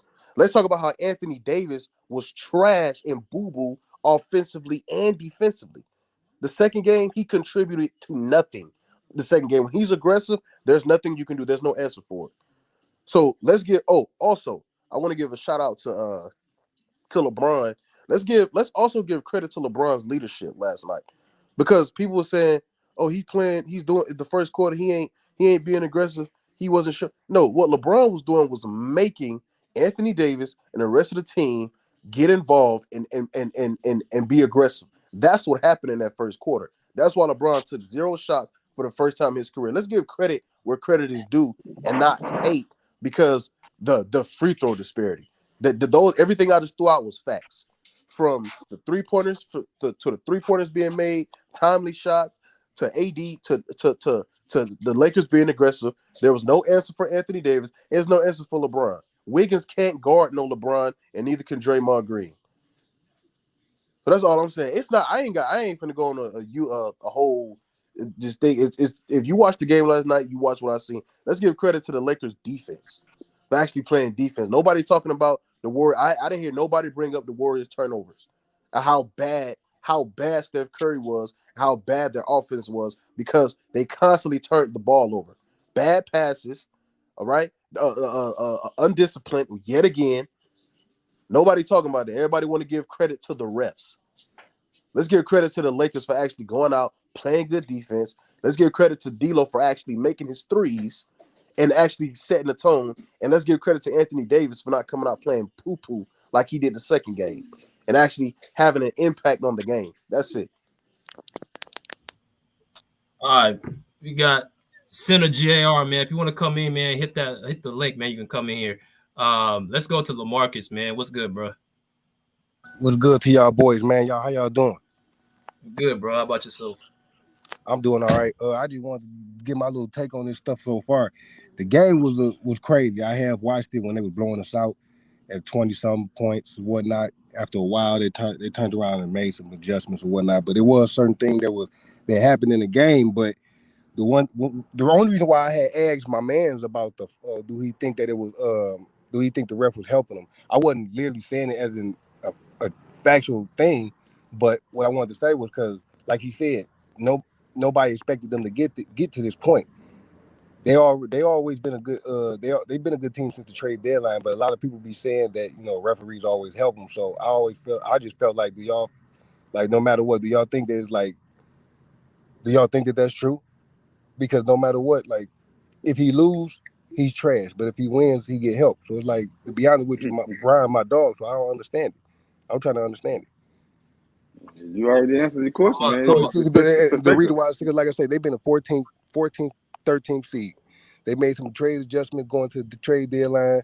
It built up their defense up to a better than what it was. So they ended up in a situation where they had to play some teams to get into a play-in. Play Sacramento in the first round. A lot of people were saying that they wasn't going to beat them. They beat them. It was certain people that wasn't over there with that team, but everybody knew that certain people wasn't over there with them before they even played the Lakers, and we beat them. Now, when the Golden State players come, people don't. No matter what happens, people say LeBron shouldn't win. If he wins, it's the referee's help. If he lose, he got his ass exposed. So I really don't see. I don't understand it with Brian. I really don't. Like, he don't get a break. If he win, it's a reason why. If he lose, he just trash. So I really don't understand it. But the funny thing is, regardless of what people say, he's gonna win this championship regardless, because he's gonna beat them. He's gonna beat these guys in 6 games. I told people that when they was playing right after they played against Memphis, this shit gonna go the same exact way Memphis did. Only difference is this game they go in game 6. They gonna say, can Curry force a game 7, and he's not gonna be able to do it. Then when they play against the Boston Celtics, which is they will, and they beat them, because I see some injuries over there. But once they beat them, they're gonna say it's rigged. But if he lose, he's trash. But to be honest with you, wasn't nobody gonna be able to mess with them, run and beat them if they'd run into them. I don't understand it. So what is it? Is he trash? Is the league helping him, or is he just that good at the age of 40? Let me go. I'm gonna get to Dre, and then I'm gonna go ahead. Anybody else want to come in here, man? Y'all can hit the like or hit the link, and also people that want to come here, hit that like button, share, subscribe. Dre, what's good, man? Hey, man, what's good, man? Like, so I hear all the complaints about the refs helping them, but I mean, just like my man said earlier, bro. For one, Golden State is a jump shooting team. Besides Steph and Wiggins, like, nobody is consistently attacking the paint anyway. Klay doesn't do that. I mean, Draymond does, but as you see, like, most of the time he's attacking the paint to pass. So, like, I don't really see the refs helping them. And a lot of them fouls that Draymond was getting on AD, his feet was not set. You know what I'm saying? He was still moving, trying to get in position. Now, one of those fouls, you know what I'm saying, like, that he got, I think it was like the second one, that was arguable. But that last one that he got the tech for and all that, bro, like he was to the side a little bit. So it's like I don't want to hear about the refs helping because refs help teams all the time, bro. Like you can go back to any series and see and hear about people complaining about the refs. But my main thing is that a lot of people not talking about is Golden State is just not the same team that they've been in years past, bro. They don't have the same depth. That's normally where they used to kill people when Curry used to go out and they used to put in their bench lineup. Their bench lineup used to run people out the gym. They don't have that same thing. Iguodala's not there. Livingston is not there. They don't have them type of players, bro. Like David West and all them guys. What a lot of people are not talking about, bro, they missed guys like Otto Porter Jr. from last year, bro. They don't have that many switchable wings that's consistent enough to play. Like, this is a 6 seed versus 7 seed. Everybody's acting like Golden State is the number 1 seed or something, bro. Like, they're a 6 seed. The Lakers are 7 seed. So the difference between the team is not that drastic as everybody's making it seem to be. What it is, bro, is Golden State is just not as consistent as they've been in years past. In first round against Sacramento, they played inconsistent. So now that they're playing inconsistent now, people are trying to come up with reasons why the Lakers are winning, like, oh, the league are helping them and this, that, and the third. It's like, I'm tired of hearing that, bro. It's like, the league loved Michael Jordan, so the league helped Michael Jordan. Like, the league helped Kobe. Like, no, bro. Like, at the end of the day, bro, you still got to go out there and do your job. Granted, Golden State it's not over. Everybody's making it seem like after this last game, like it might be over. It's not over, bro. They got adjustments they can make. Just like this prime example, Lonnie Walker was a key adjustment in this game. When they put Lonnie Walker in, he's more athletic than Reeves. So when you put a more athletic guy on Clay, it makes it a little bit harder for him, bro. So like it's all about adjustments, bro. Darvin made some good adjustments, bro. He played Lonnie Walker, which he should have been playing. I don't know why Lonnie Walker fell out the rotation anyway. Like, he should have been playing him anyway. But at the end of the day, bro, like, Golden State is not the same team. Everybody is looking at the names on the front of the jersey and the back of the jersey and makes it, oh, it's Golden State, so it's gonna be, bro. They're not the same team that they've been in years past, bro. That's why they're struggling. You see games where, like, game 2, they play out of this world. They play, you know what I'm saying? Like, and that's not even the best that to me that Golden State could play. But they're inconsistent, bro. That's been the problem with Golden State all season. Especially when they go on the road. They don't play the same way on the road as they do at home, bro. They've been inconsistent. That's been their problem. So people just need to sit here and be real about the evaluation of this team. They're not the same team that they've been in years past because they don't have the same depth. And defensively, they're not the same team because they don't like fences. Clay is not the same person defensively as he was 2, 3, 4, 5 years ago. Draymond Green, as good as he is, he's not the same defensive player that he was 3, 4, 5 years ago. Like, I heard, like, I was on another stream. I heard guys say, "Oh, the Lakers are going to be tired because it's only going to be 1 day breaks in between." Bro, Golden State is an older veteran team too. Like to be real with you, bro, like, they got a lot of veterans on their team too. So I mean, it's going to affect both ways, bro. At the end of the day, bro, we just got to admit, bro, Golden State is not the same team that they've been in years past. That's just what, let's just call it what it is. That's just what it is, bro. They're not the same team as they've been in years past because they don't have the same depth. And they're not the same team because when they put in their bench lineup, Poole is inconsistent. Kuminga is inconsistent. I heard somebody earlier say play Kuminga, but he's inconsistent, bro. When he plays against the starters and he doesn't look the same as he was when he was playing against the garbage time yesterday. Their bench is inconsistent, especially Poole, bro. Like, Poole thinks that he's Steph Curry and he's not. I've seen Poole get the ball and jack up shots when he should have been passing it back to Clay or passing it back to Steph because they were going around scenes setting back up. And he just jacking up shots, bro. The team is just not the same, bro. And that's just basically the breakdown I have, bro. Because, and then my last thing is that pick and roll that they were doing when they put Curry in the ball in game 2, the Lakers, I figured that out because instead of playing low, they got Anthony Davis playing high. So now Steph is not getting that extra room to make them passes and to just attack the defense like he was in game 2. So they made adjustments, bro, just like Golden State is going to make adjustments. Game 4 is going to be a war zone. That's probably going to be the best game of the series. It's game 4. I'm gonna let. I can't believe y'all ain't tired of capping yet. I'm gonna go after everybody goes. Chris, what's good, brother? How you doing, man? What's good with y'all? How y'all doing? I'm good, dog. What about you? Salute to you, bro. Salute. As far as what I got to go off of, I mean, the guy virtually said just about everything. The thing is, they don't have any outside of Wiggins. They don't have any key, like, actual wing that can just go ahead and just simply attack the bucket. I saw Kuminga get a couple of minutes in there, and that's when they started to go to the actual free throw line. But yeah, Golden State just takes too many threes. They don't have anyone consistently outside of Wiggins that's constantly attacking the cup and putting Hey, pressure. somebody mic. Defense. Hey, can you hear me? Somebody mic. Go ahead. Now, give you. All right, bet. No, so essentially, outside of Wiggins, they don't have anyone to consistently put pressure on the Lakers defense and attack the paint. I think Kuminga, he got in a couple of minutes, and that's how they started to get to the actual foul line. But because AD is such a beast defensively all over the court, and now Darvin Ham is telling him to step up. Every time he gets to switch out on either Steph or Clay, they're not getting those same looks as they would normally get. As far as for Jordan Poole, good God, I don't know what the hell is wrong with Jordan Poole in general. He is averaging 11 points right now on 35% shooting, and I think he's shooting like 23% from three. He is $180 million player, but he's playing like a ninth man in the rotation. Like, he's literally getting played off the floor. The Lakers are hunting him defensively every chance that he gets. And what was up with that last play where he had a wide open three, and he decides to want to go ahead and try to lay the ball up on LeBron James? That was just incredibly stupid. His IQ in this series has been incredibly questionable, and I don't know what they're gonna do with him moving forward, because he's not contributing anything to this team right now. He is not. He is damn near unplayable.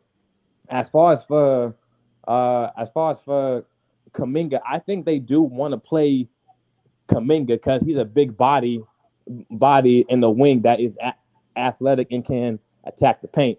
But like I was speaking with BJ about last time, is I don't think that Kuminga has the I don't think he has the offensive IQ to understand the Warriors sets all that well, and that's why his minutes are kind of being restricted. If he understood the Warriors, playbook a little bit better, I think they would play him a lot more minutes, and I think you might see a little bit of a different series.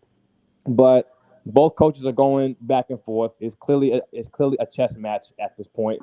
Darvin Ham made adjustments to shutting down Draymond Green and JaMychal Green offensively. So they wasn't getting off too much. And the Warriors essentially, you're seeing a modern day offense go ahead with like a mid 2000s late 90s scheme.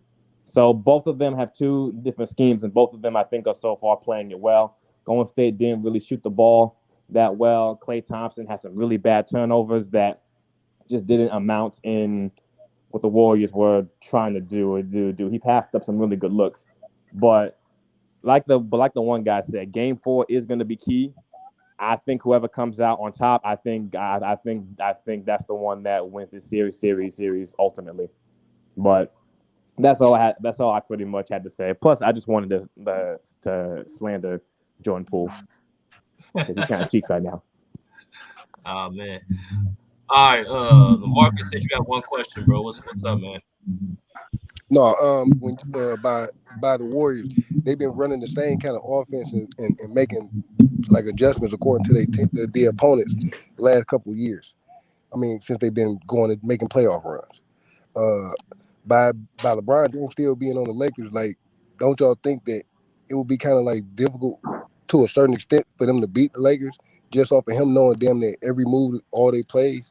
But it's just that it's just hard for him to stop them because they're just that good at making the shots. But don't y'all think it'd be kind of hard for them to get past him since he knows like hold on, all they plays? let me respond to that, bro.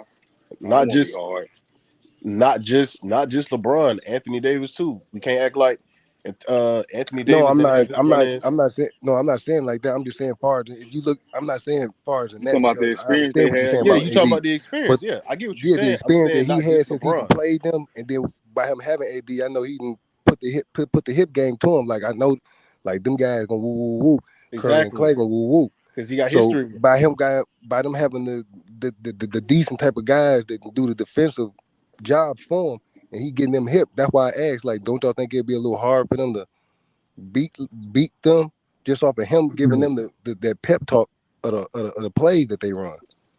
Because he know them like the back of their hand. Nah, look, real quick. No. Nah, I don't know. And look, I'm a LeBron guy, so I don't think that have any bearing. Look, does it help the experience that he has with him? Obviously, LeBron James IQ, it helps, but that won't determine this series at all. You know, like. Okay, then. So how many games y'all think Golden State gonna win? Then put it that way. I mean, look. Y'all said the game 4 is gonna be the indicator of this series. That's gonna be that game 4 game gonna go down to a crunch game, and AD ain't gonna want to perform, and Bron gonna take the game and win. This is my prediction, and again, just a prediction don't mean nothing. But I know it's not even a prediction. This is what I'm hoping for because I don't like doing predictions, but it ain't going 7 games. Well, let me say this: I want Bron to get it done in 6, or the Lakers to get it done in 6. Because I think that's their best shot. If it goes 7, I'm not gonna lie to you. I'm afraid at that point, and I'm gonna get an edge to Golden State. That's just me. It depends on if Golden State is hitting threes or not, bro. Just like in Game 3, they didn't hit 20-something threes, bro. Like it's like if they hitting their shots, bro, That doesn't matter. That does matter, bro. Yes, it does. They missed a lot of. Dude, they hit 21 threes in Game 1 and they still lost the game. That doesn't matter. What are you saying? You don't make any sense. It does matter. It does matter. It doesn't matter. They hit 21. So why did they hit 21 threes in Game 1 and they still lost? Migo, but let me tell you the difference. It's because they outscored the Lakers by 45 on the outside, but the Lakers outscored them on the inside. So that's why it matters. They need them outside shots because the Lakers are going to try to outscore them on the inside. They're not going to outscore the inside. They're not going to. I'm glad you said that. So Guy said, hold on. I'm glad you said that. So Guy said earlier in the screen. I'm glad you said that because Guy said earlier in the screen that they outscored the Lakers in the paint in Game 3, 34-32. Right. Yeah, but they were so if they outscoring the Lakers in the paint, how is they not getting to the paint if they outscoring the Lakers in the paint? And y'all keep saying the Lakers are getting the paint. I'm not saying that they don't get to the paint. What I'm saying is, I'm about to tell you how it makes sense. Listen, if they would have hit their threes more consistently in Game 3 and outscored them in the paint, they would have blew the Lakers off the floor. But what it was they was missing their shot, so they had to go to the cup, bro. So you trying to tell me 37-17 ain't got nothing to do with it? Let me finish saying what I'm saying, bro. I'm trying to give you the dollar. So 37-17 ain't got nothing to do with it. Nope. Sure bro, I'm not saying it doesn't have anything to do with it, bro, because it took them out their rhythm. Right. But what I'm saying is y'all acting like Golden State has not been a top 2 or 3 fouling team all season long. They've been a top fouling team all season. So it's not like they just fouling now in the playoffs. They've been that way all season, bro. And y'all letting them off the hook and giving them excuses, bro. The Golden State Warriors are accountable for not being disciplined on the defensive end because they foul a lot, bro. They've been doing that all season. That's another inconsistency they've been having all season and nobody talks about. Yes, it is, bro. Go look it up, bro. They top 2 or 3 and 5. They fouled the most in the league, bro. At one point, the Lakers shot like 8 straight threes at one point. I mean, 8 straight free throws at one point, including a flagrant foul. 2 of them. Ain't got nothing to do with the Lakers. That was a flagrant foul. He tripped the man, bro. He tripped. Stop it. That's cap. Hold on. Let me get in. Let me, Rick, you got something to say, bro? And then I'm gonna go ahead and follow him up.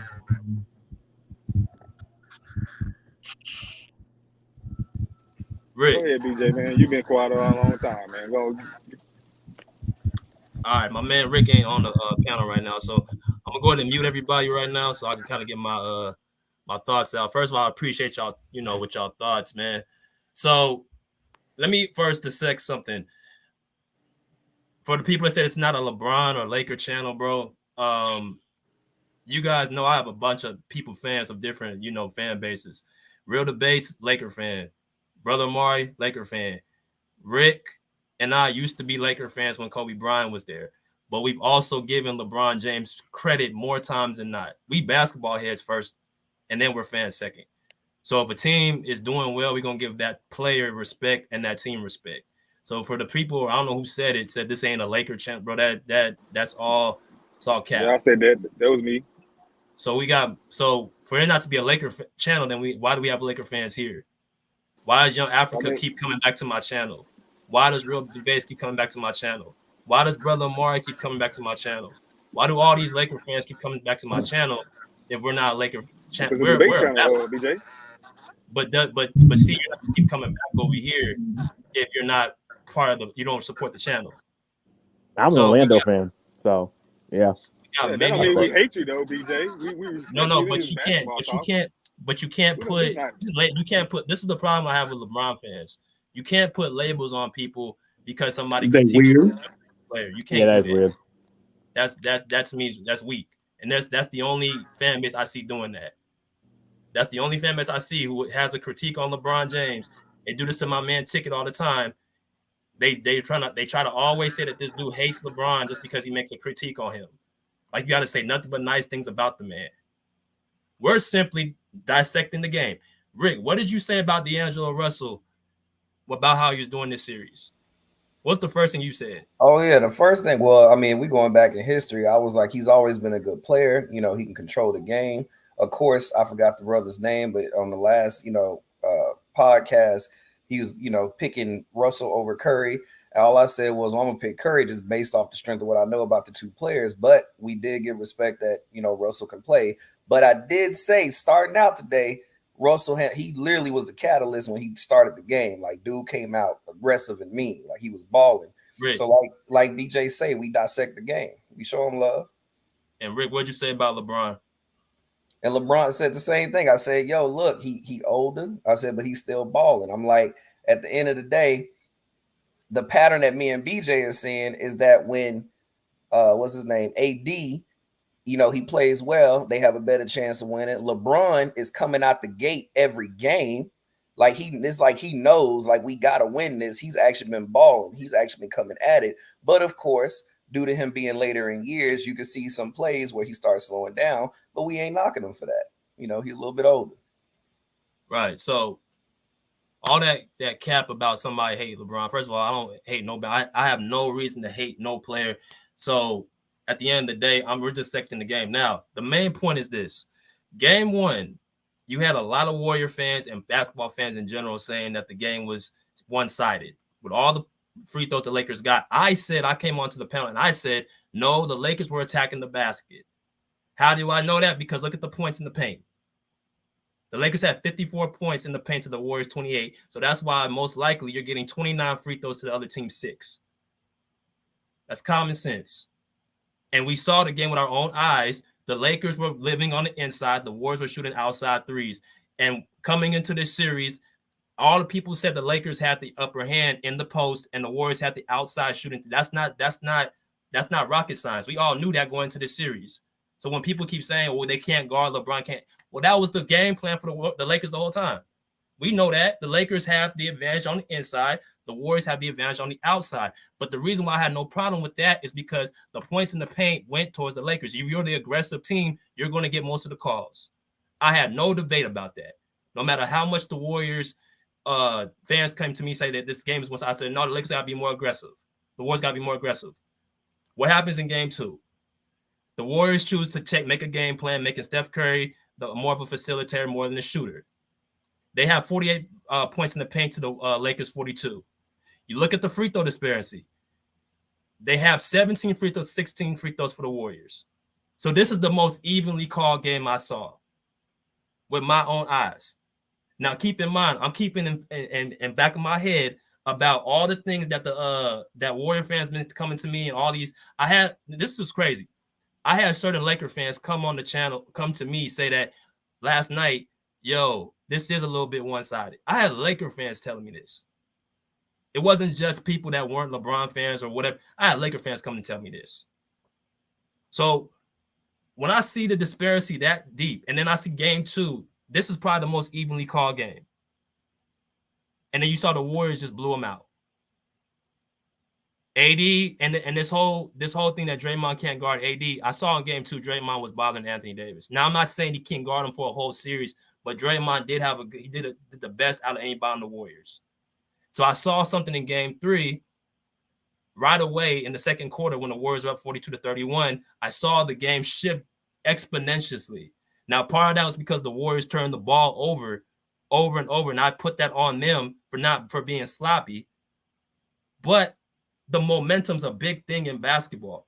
And when you call in fouls that should be play-on fouls to another team, it stops the game, it stops the momentum, it takes them out their rhythm. My thing is just call it evenly game. People on the panel saying the Warriors have to play more under control, but that's acknowledging that the calls are favoring the Lakers in every game that they're winning by big numbers. Like I said, Brother Amari said we got to go back into every game in the series or every game in the playoffs if that's the case. Okay, cool. Let's do that. Let's look at some of these games that's been blowouts in other series. The Nuggets win 125-107. They get 2 less free throws than the Phoenix Suns. 2 less free throws. You go to the Miami Heat, New York Knicks, another blowout just yesterday. They get 9 free throws to the New York Knicks' 22. You go to another point in the series where it was the 76ers against the I'm sorry. Let me put this up right here. 76ers and the Celtics. 23 free throws to the Celtics 16. I'm just saying, no other series is going like this. My thing is, y'all know I'm a Clipper fan. Warriors are not even my team. Lakers aren't my team. But I know basketball. I play basketball. I know the game. And for you to have that amount of free throws and you're still at the same rate, having the same amount of points in the paint, that doesn't add up. And I'm watching with these type of fouls they're getting calls. These are not calls that you should be calling at this point in the game. And I saw something yesterday. They trying to get Draymond and Green out the game very quickly. 5 fouls in a matter of, and you had 32 free throws to a team's 8 free throws at one point.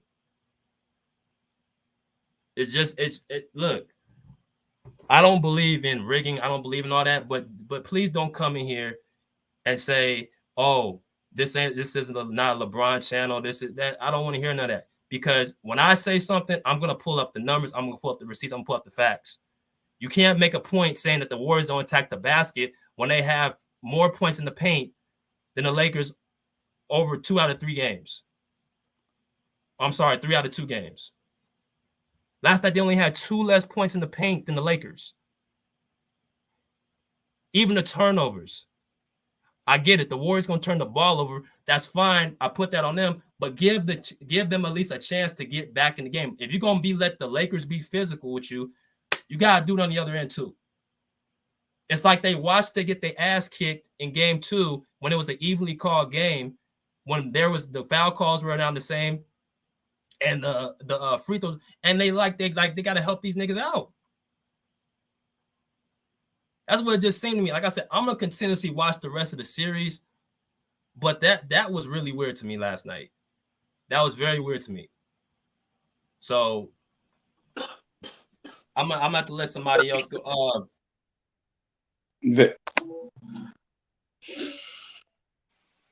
Hey, let me defend myself real quick, BJ, because I said very good analysis. Very good analysis. Yeah, of course. No ass be happy. Yeah, it was great analysis for you and Mingo. Very good. Look, I want to defend myself on it because me saying this not a pro LeBron or Laker channel doesn't mean it's hate. Like are we gonna use definitions of the word or are we not? Me saying that this is a this is not a pro Laker LeBron channel. Like you said, the fact of the matter is not. That don't mean hate, even though it do be some hating going on. It's not an ass kissing. Hold on, it's not an ass kissing channel. That's what you really say.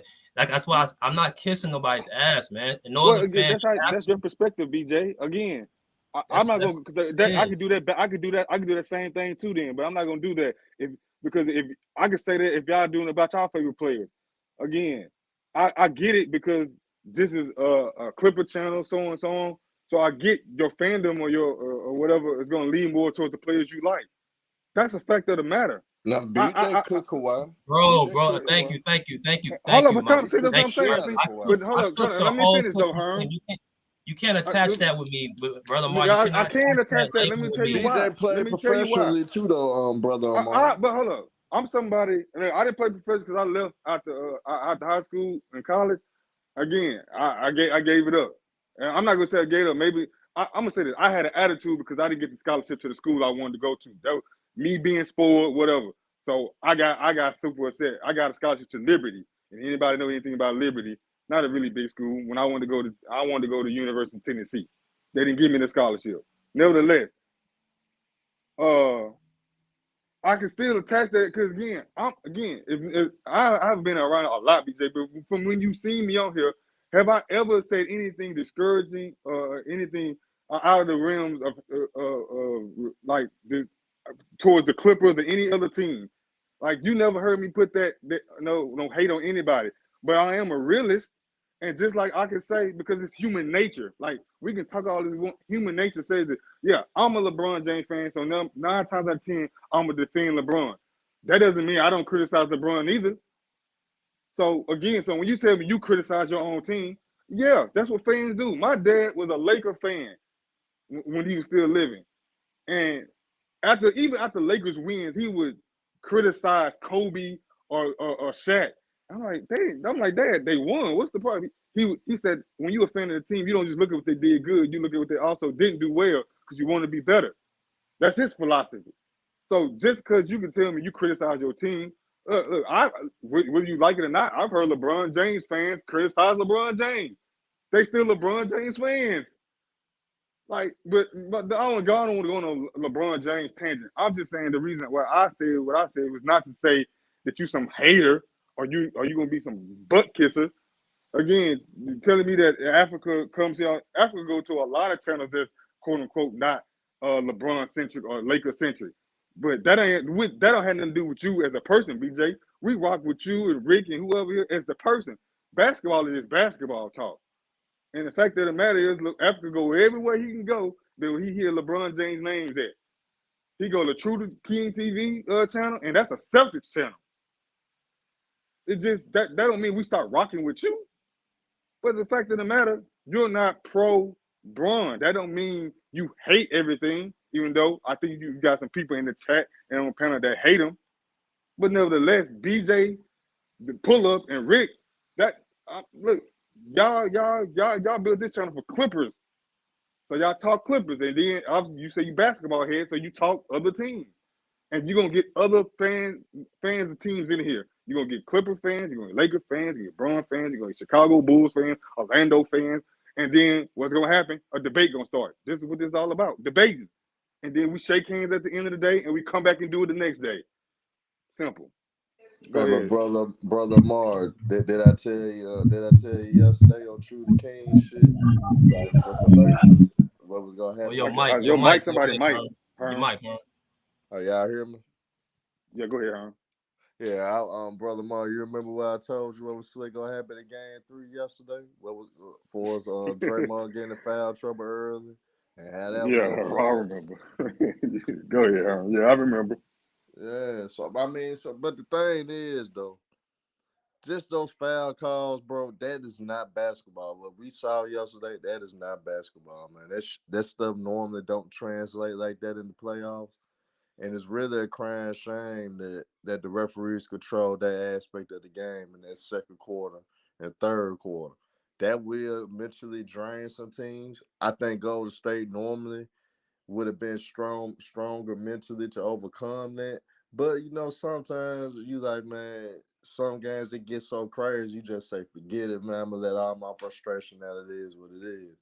And they basically let it be known after the game. Steve Kerr iterated on it. Draymond Green called him out.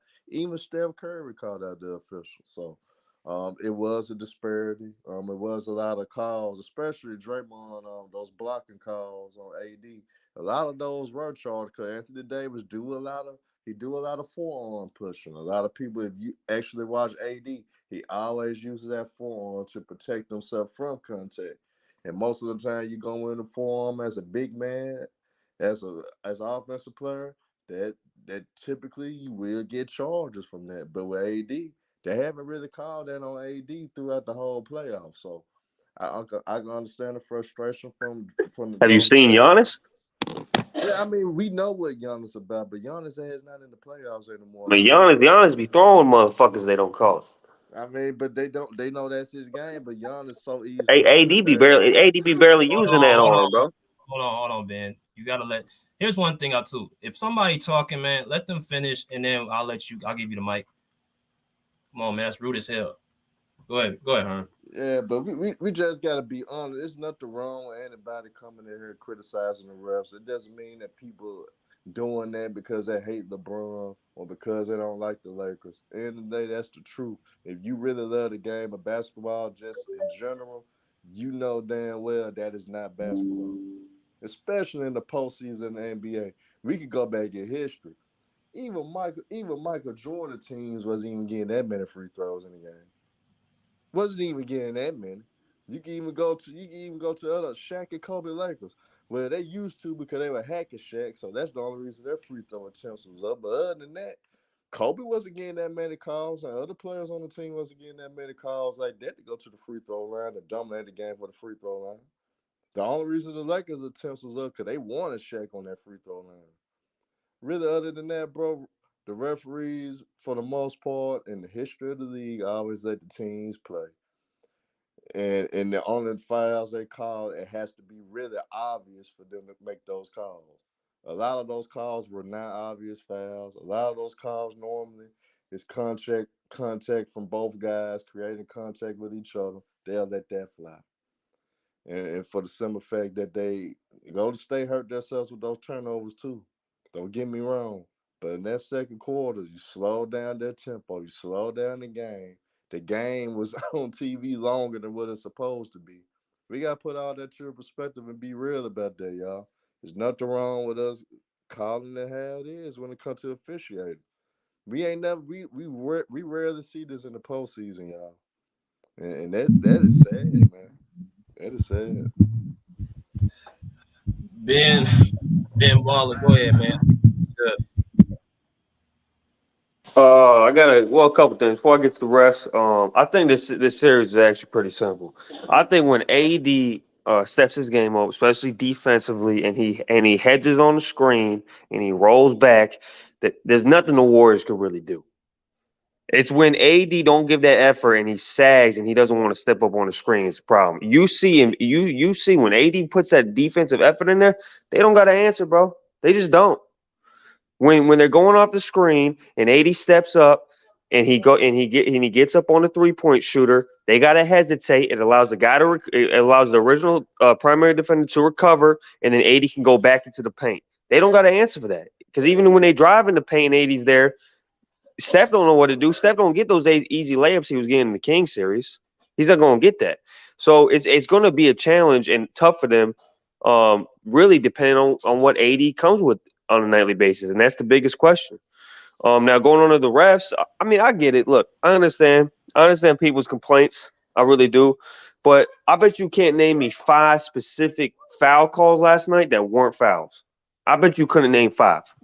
Those blocking calls. Those blocking calls. I mean, that's Draymond. The big thing I saw, the number one thing I saw, they're trying to get Draymond out the game. Now, Ben brought up a point. He said when AD, we still saying this about Anthony, and this is why I'm so iffy to put this dude in the top 5, because it's every other time we gotta say when. So when are we gonna start looking at when he does it, why he's not doing it? We say when he does it, he's top 5. So what? Why is he not doing it every single time? This is a great question, man. It's a great question. It's a mystery, honestly, bro. Like no one knows. But I think go ahead. So I want to give the Lakers credit for, and we gave them credit for, the adjustments they made. Darvin Ham made the adjustment, putting in Lonnie Walker. AD made the adjustment. When are we going to start giving the Warriors a credit for game 2 and the Draymond playing his defense on Anthony Davis that actually did, he was hesitant to be as aggressive. And this is why I say, if you're going to allow a team to be aggressive, it got to be both ways. It's like they knew Draymond, like I said, I think Ken said it. Draymond had the same aggression in game 2 he had in game 3. So what I seen was they were trying to get Draymond out the game as quick as possible. Because that was the problem for game 2.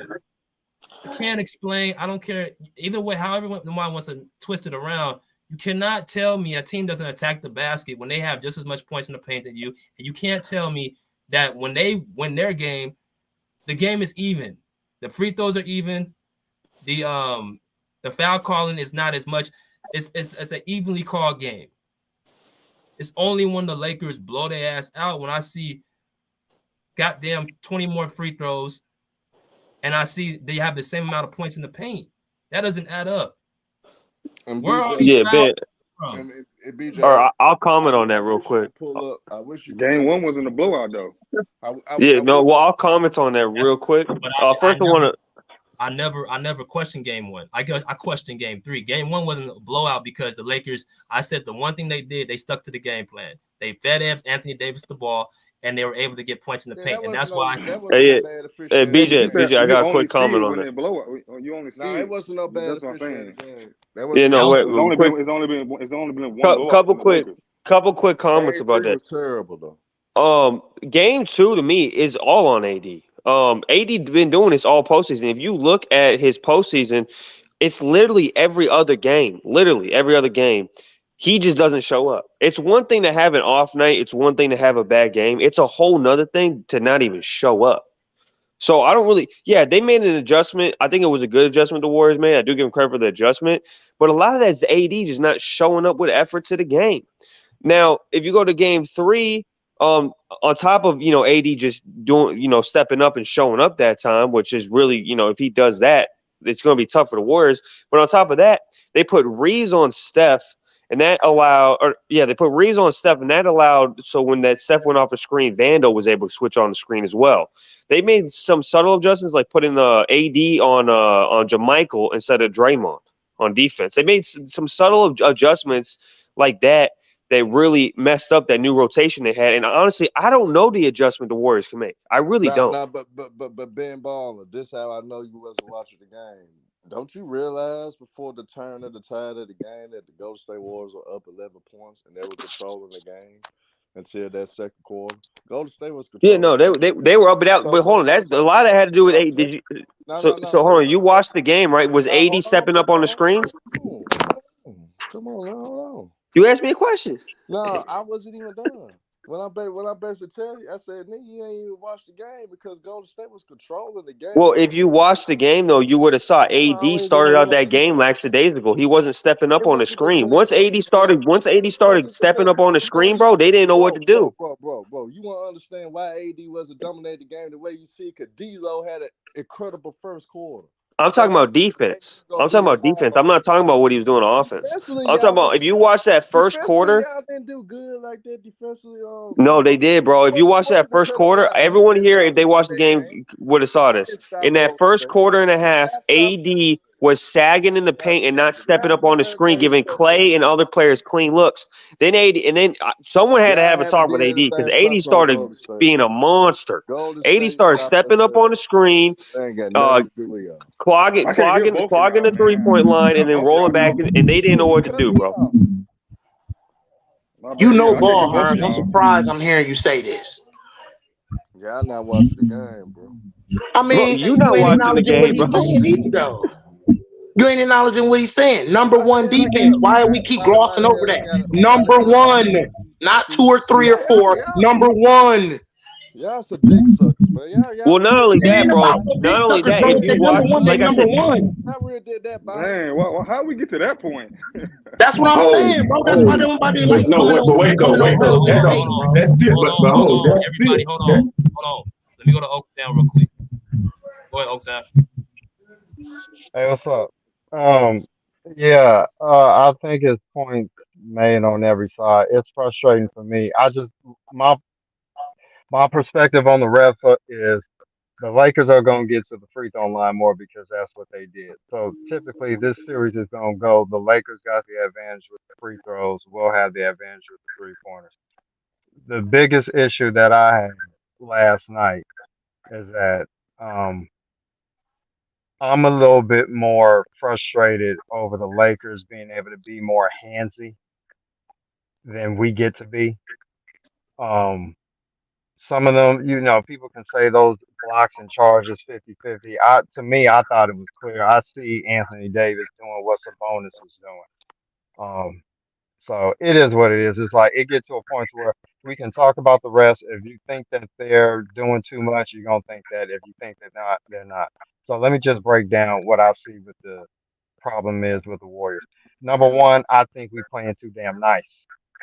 I just think we're not being mentally and physically aggressive enough. Now, maybe the physical part is not wanting to foul too much because of the way the refs are calling it. You could see the players getting frustrated. They didn't want to say what they were really thinking at the post game presser because you don't want to get fined. But you could tell it bothered them in that game. They lost their composure and they couldn't play through it. But I have an issue with us not really being allowed to be as aggressive as the Lakers defensively. That's the issue I mainly have. But we got to play better. Steph is not asserting himself enough. We can get pretty much whatever shot we want on the Lakers. That's been established. So the Lakers defense might be pretty good, but against us, we're getting shots. We're not getting locked up. We're getting in the paint. We had one game where we shot better in the paint. The other two games we didn't, and we lost. We're getting our 3-point shots up. We getting in these habits where we get stupid when we got a lead. We start turning the ball over. We think the game is over. We want to stretch the lead from 11 to 25 on 2 shots, which is stupid. So there are a lot of things that we got to do better that we were doing, but we don't continue it. So the Lakers deserve some credit because at the end of the day, D'Lo started the game off right. He made shots. Klay Thompson gave him too much room, and he got in the rhythm. So we got to play smarter. I think if we play a smarter, more disciplined game, we'll have an easier time doing what we want to do. The problem is we get impatient. And so I don't know what other adjustments they'll make other than go small. That's what we do. When we don't like what's going on, we'll just get smaller and just try to beat you that way because we can't get taller. So there's no way we can get bigger and try to match up that way. So we'll just do what we do. We'll get smaller. We'll try to run them out of the arena. And if we're not good enough to do it, then we'll lose. But that's pretty much how this series is going to go. We're going to do the same thing we do everywhere else. We're going to force the Lakers to try to beat us doing what we do best, small. So I think the key for us really is taking smart shots, being consistent, moving the ball, not getting too frustrated, allowing the system to work. And our best players have to play better. You haven't seen Steph really go off yet. Klay Thompson got to take better shots. But I put this on Draymond Green too. And I don't know what y'all think about this, but this is what I'm talking about playing nastier. That fucking A-Town stomp shit he was doing with Sabonis, I need to see that type of energy here. I don't want to see you helping up AD. All that fucking ass kissing you do to LeBron, this ain't no conspiracy on my part. I'm just saying, subconsciously, when you have too much respect for somebody and you laughing and you smiling with them, I mean, like you naturally have a letdown. There's not that extra aggression. They need that to win this series because you are the smaller team and the Lakers are bigger. And I'm seeing LeBron joking and laughing and smiling with Steph one minute. He block his shot and he talking to Steph. Fuck all that. I'm tired of the nice guy shit. So I think our attitude, number one, has to adjust. Hey, can't argue with that. He was said a lot. Was consistent. You said that perfectly, bro. I mean, I 100% agree with you on everything. Oaktown. Hey, Herms. Oaktown was consistent. Oaktown was consistent, and he was actually honest with his take, man. So yeah, that was a good breakdown. Yeah, no, that was good stuff right there. Now, that's the most fair and balanced thing I heard all day today. That's why I want Oaktown to talk. That's why I was in the crowd chat, man. Let Oaktown come here to cook, man. BJ. It's Cap. What up? Not Stephen Curry did not get 30 points or more, not one game this series. Y'all remember that. He got over 30, he got 30 points or more in at least 5 games the last series. He only had 2 games where he had under 30. Remember that, y'all. Number 1 defense. Ain't nobody worry about this trash defense. Ain't got nothing to do with nothing. No, it's best defense in the league, bro. No one can deny that. Hold on. Well, they are. Bro, I don't care how good your defense is. You get 20 more free throws than the other team. That helps a lot. Why Curry ain't get 30? You can tell us about y'all can tell us about everything else. Why Curry ain't get 30? Why he ain't get 30? That helps a lot. And then, not to mention, you getting 20 more free throws than the other team, and they're beating y'all in the paint. They're scoring more than y'all in the paint. How does that make I sense? think the Lakers. Hold on, man. You want to That's ask crazy. We explained it. Hold on. Somebody need to fix their mic. My bad to mute everybody, but somebody's mic is messed up. So It's not mine. Yeah, mine chilling. No, I'm on mute. I just want to make sure on my mic. All right. Hey man, you can't just look at points in the paint either, bro. Brother Mari. Nah, that wasn't me. You sure? I'm trying to listen. Hold on, let me go back on mute and see. I'll switch out. All right.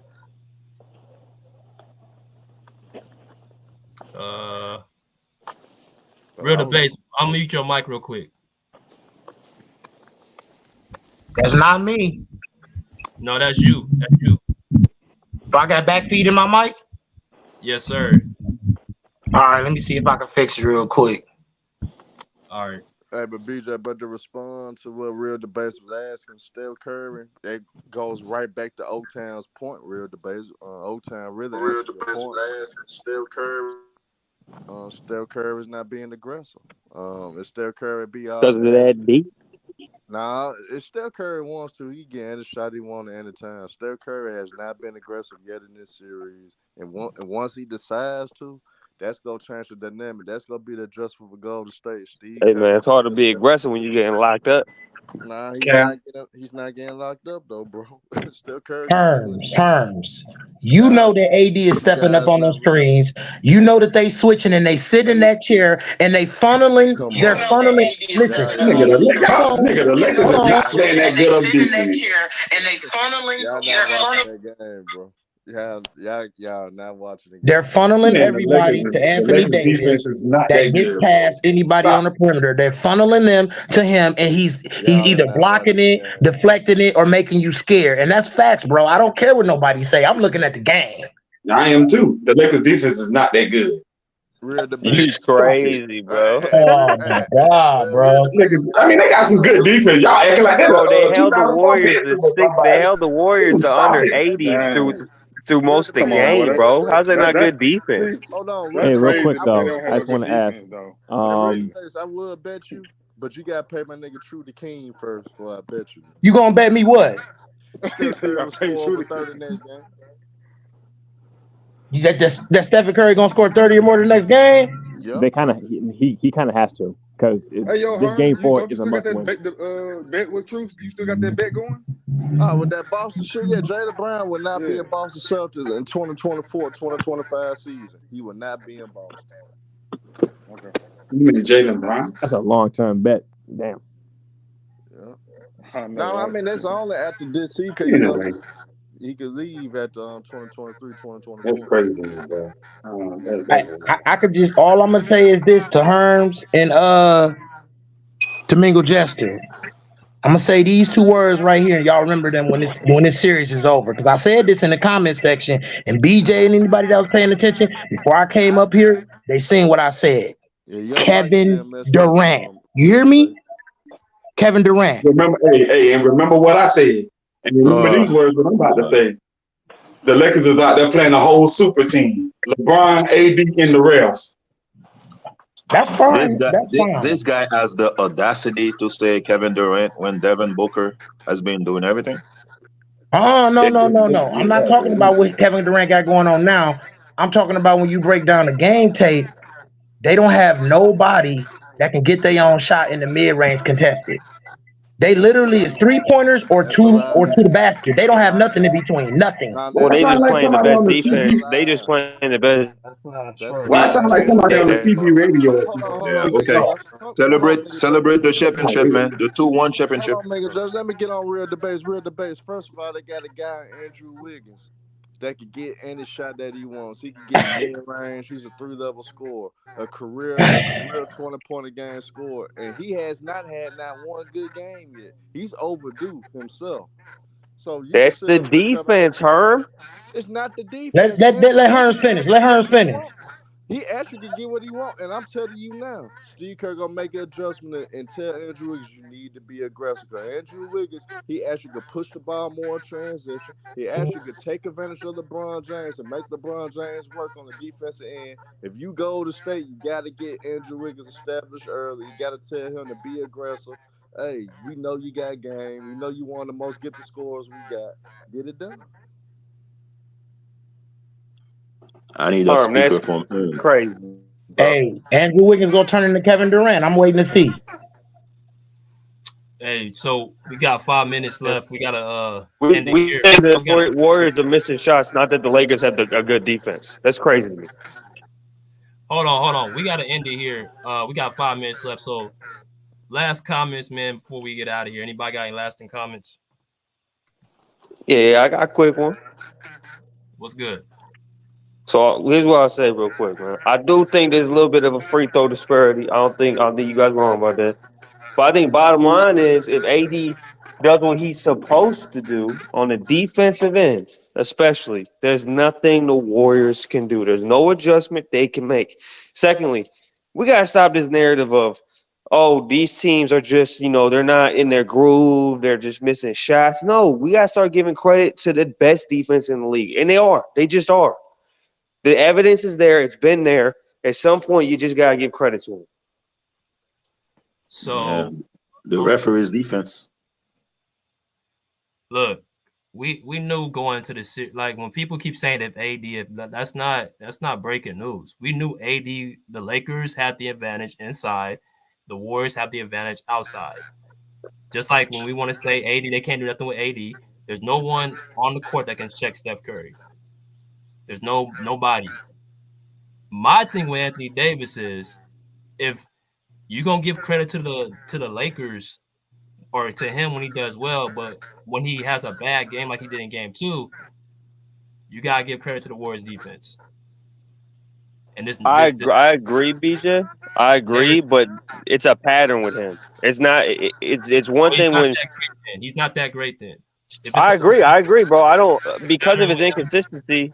I don't have him that high. That means the Lakers got problems too. Because like somebody told Steph Curry has to score 30 points, AD has to score 30 points too. So my thing is, again, I'm looking at it, if the game is called even. When I saw the game called even in game 2, this is what happened. When I saw the game called one-sided, it was this. And that's not because the Lakers wanted. I'm looking at all, like I said, I put everything on the screen for y'all to see. Everything. And I'm watching it with my eyes. I didn't say nothing for game 1. I said, look, the Lakers attacked the basket. They got the most points in the paint. Anybody with 2 eyes could have seen that. This shit last night, that was not it. So I'm going to be watching the rest of the series, how this is going to pan out. I've been hearing little chirps and, all the outside stuff I didn't buy into, but what is this? What is this? And AD wasn't even being that really. He didn't be all that aggressive last night. It was more so the role players, and it was no excuse for you to get that many damn free throws, that much. That was crazy to me. That was crazy to me, and it takes you out the game if you thinking about the refs always calling fouls when you being physical. That's why Oaktown said it. He doesn't have a problem with the free throws. He has a problem with you allowing one team to be physical, but you're not allowing the other team to do it. That's what I have a problem with. It's playoff basketball, man. Nobody got time for that shit. Yeah, you make a great point, BJ.